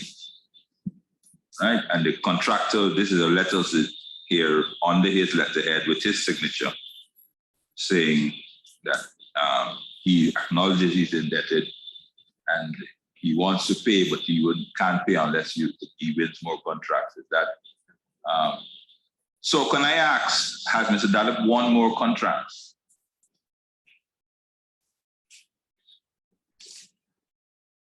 In 2021, yes. And have you seen this? Because of course this would be in 2017, 2018, 2019. I haven't seen 2020, but I would assume if not, it's in 2020. He's winning more contracts, which is one of the well, I haven't seen 2020, so I can't speak to 2020 amount, but it's in 2017, 2018, and 2019. He's winning more contracts now in 2020, 2021. He acknowledges that he owes the state, the government, yet you are not deducting from his contract, nor is he fulfilling his written commitment that if he wins more contracts, he will repay. So I'd like to know why this has just been left in abeyance. And if the region was unaware of this indebtedness and unaware of his commitment to pay.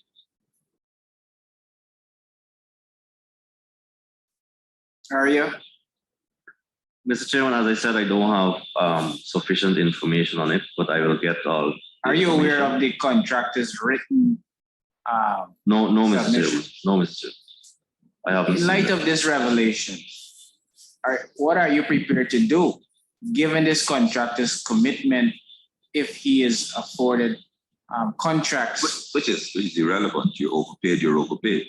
Yeah, it is, but what steps are you going to put in place, given the contractor who is aware that he has defaulted and is committed via a letter stating that if he is awarded contracts, he would honor his obligation. And now that he has won a contract in 2021, as the REO, what are you prepared to do to ensure that he honors his written commitment? Thank you, Mr. Chairman. Mr. Chairman, I will immediately summon the contractor and have a discussion with him. And once I go into that file and get a copy of that letter, I will proceed from there. Send a copy of the letter that you will send, Very well, sir. send to the contractor with the additional documents that you have to submit to the PSC in 1 week. Definitely, sir. Right, just my just a follow-up. So his indebtedness is only one of 8 persons who are indebted. Capital works on a 934. Para 934 as a capital expenditure. So we have a resolution, or you will seek to get a resolution. The remaining contracts here that are listed here, you know what I mean? 2010 was 84,000. 2011, I think that was 1.73. Then there was there's a teacher's quarter, there's a bridge, primary school, agriculture complex, Shelton, secondary male and female dorms. Can we have an update on those other 7 contracts that are outstanding? Totaling 8.471. And what is done? Yeah. Yes, Mr. Chairman. The upgrading of the Shelton Secondary did 2 dormitories. That's Mr. Neville Gillette.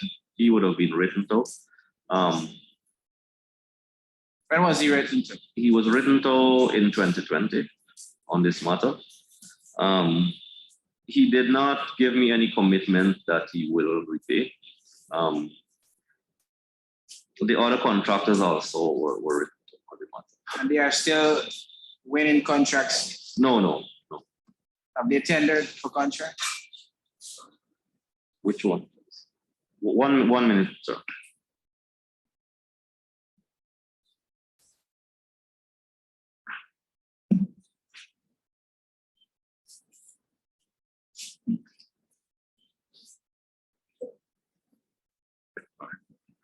No, Mr. Chair.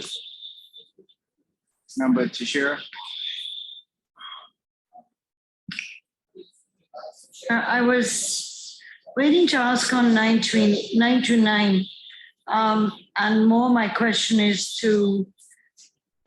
twofold. One is that it's the first time I've ever seen engineer's estimate and the awarded contract sum being exactly the same.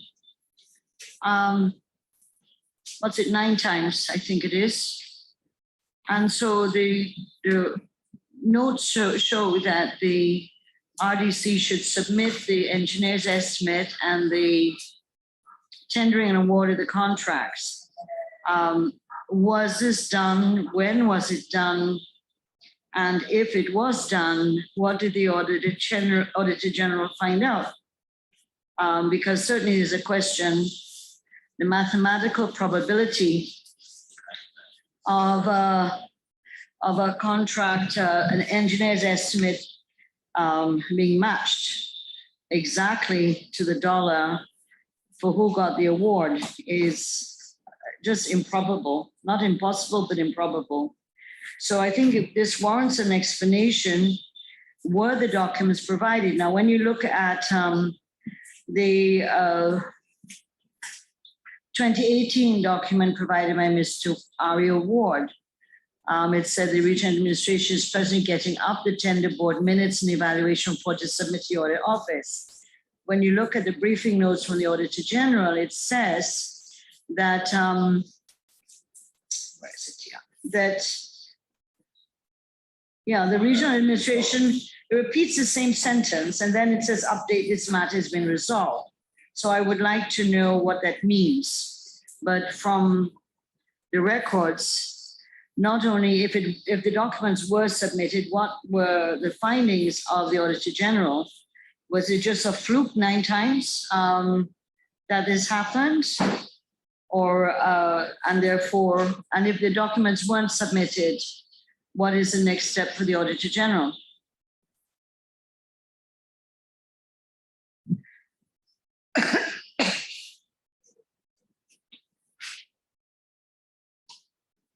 Yes, sorry. DG, sorry. It's 9, right? 929, yeah.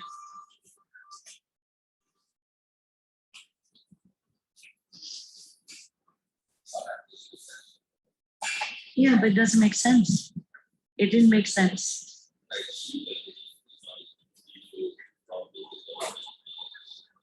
But I still want to know what they found. Mathematical improbability. Well, you're the one that kept us going there. 934, 932, 934. I am aware. I know when we end. Mr. Chair. I was waiting. I was politely waiting. I will have to recheck this. It could be a mistake in our briefing notes that to say the matter has been resolved, but the engineers will have to recheck it for me to determine whether we have got the documents and what happened. What we're saying there is apparently is not has been resolved. Is not what? It has not been resolved. But So in other words, we might have made a mistake and the region has not submitted as of 2016 to now the documents are requested in the 2016 report. Tender board minutes, evaluation report, engineer's estimate. None of that was submitted as of now. Is that correct?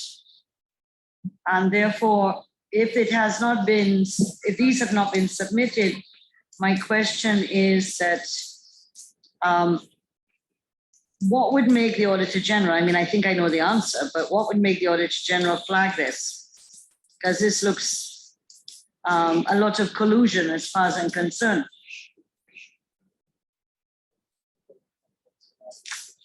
I know the answer, but I need you to say it as the Auditor General. I'm not. No, I'm 2016 there. Mr. Chair, we would have flagged it before the investigation to satisfy ourselves that the process was transparent. Well, can the Auditor General tell us when he'll give us an answer on that? Well, In a week's time? once we get the information from the region. So what information would you require from the region to provide us within a week's time?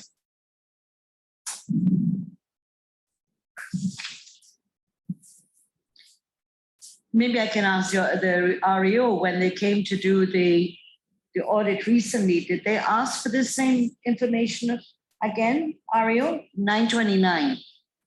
The 9 contracts where the engineer's estimate and the awards were exactly the same figure to the last dollar.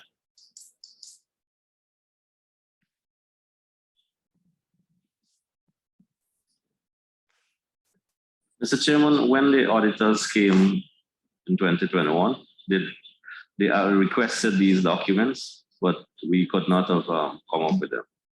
Oh, so you couldn't find the document? No, Mr. Do you intend to keep looking or there's none to be found? I can probably give one more source.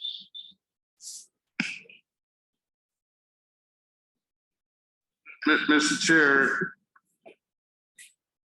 while my colleagues in paragraph 929 spoke to the issue of the probability This is about $50 million. of 9 contracts being offered to 9 contractors at the exact sum of the engineer's estimate. And in this column, you had a highest bid and a lowest bid. And in some of these instances, the lowest bid didn't get the contract sum. Yeah. But the contractor with the exact figures the engineer's estimate got the job. It's not that the person who came in lowest came in the same as the engineer's estimate. Right. So this is not a simple matter. And there again, I would call on the REO to get the assistance of the previous REO who graced this occasion this afternoon to help us to explain this. And all of these contracts, the sums were awarded at the Ministerial Tender Board. And in 2016, the former REO was also the chairman of the tender board. And of the Ministerial Tender Board. All of these are Ministerial Tender Board awards. So I am still amused that at the beginning of the examination of these paragraphs this afternoon, we couldn't find the REO. Letter was sent and he wasn't available to attend. A revelation was made and clarification was needed and he appropriately showed up. And for these important matters of his stewardship, he's not on the call to answer these questions. So I would, is he on the call? I would like him to answer. Ario, could you help me to get the former Ario to answer these questions? Regional Tender Board. Good. Well, he was the chairman of the region. Sorry, I made a mistake. Right. Ario, can you provide a response to the members' question? This paragraph needs to be kept open. No, Mr. Chair. Yeah, definitely. I'm asking that this paragraph be kept open for the examination with the former REO present. He can be found. With Just this like PSC cannot verify the availability of. Are we making an excuse for somebody? No. You were saying that this paragraph has to be remain open with the presence of the former But, REO. Mr. Chairman, I was just saying earlier, we were told he couldn't be found. Listen. But he was found eventually. I understand, but your request is not accepted. He could be subpoenaed or he could be summoned. Mr. Chairman, Yes, can I madam. just ask in the examinations by the Auditor General's office and others, that I find three in particular rather interesting on the 929. What's the number? Same matrix, the same 929 table. It gives the lowest and the highest in each column, and then the awarded contract sum. But there are 3 times, sir, where the lowest bid is higher than the awarded contract. And that's the second one and the last 2 on the table. And so how could that be that the lowest bid is not as low as the contracted sum, but exactly the same, again, going back to the engineer's estimate. So that's why it is critical to get the documents from the region. Because then if you have the lowest bid, how come someone's coming even below the lowest bid, but coming in exactly the engineer? Well, that's even more exciting, what that meant. Whether that was backroom negotiation or et cetera, et cetera. So this is about $50 million, Mr. Chairman. This is not a small amount of money. And these were all of these contracts listed here have been expanded on throughout this section on Region 9.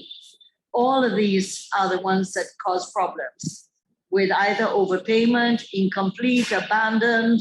Each one of these 9, every one of these 9 are a problem within Region 9 2016 report. So I would ask the region to search diligently, tumble papers, look in boxes, in cupboards, And get Parker to come. and seek the assistance of the former REO. We mustn't be busy. He been sometimes inconvenient to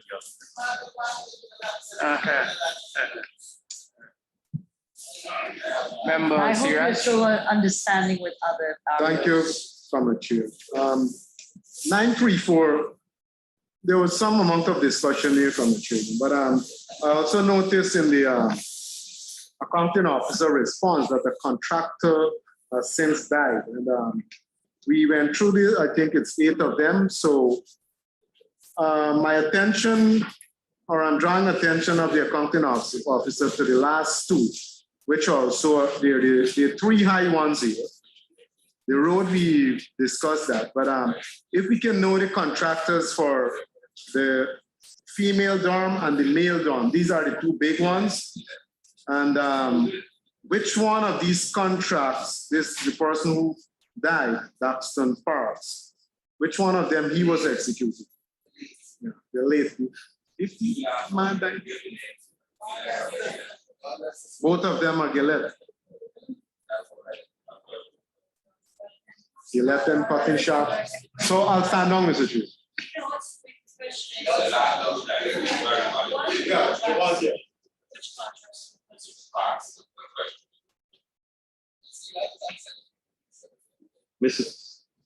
Mr. Chairman, the project that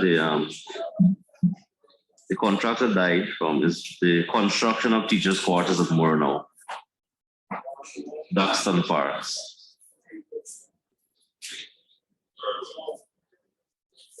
And the upgrading of the 2 dormitories, male and female dormitories, that's the 2 highest sums. That's Mr. Neville Gillett. Thank you.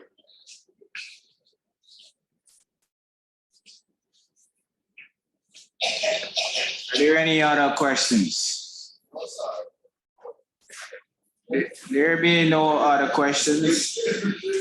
P.S. Ariel, let me remind you of your commitments to provide the PSC with answers to the proposed questions, and those submissions to be sent to the clerk via email, and 25 copies of the response to each of the questions posed within a week's time. Yes, Mr. Chairman.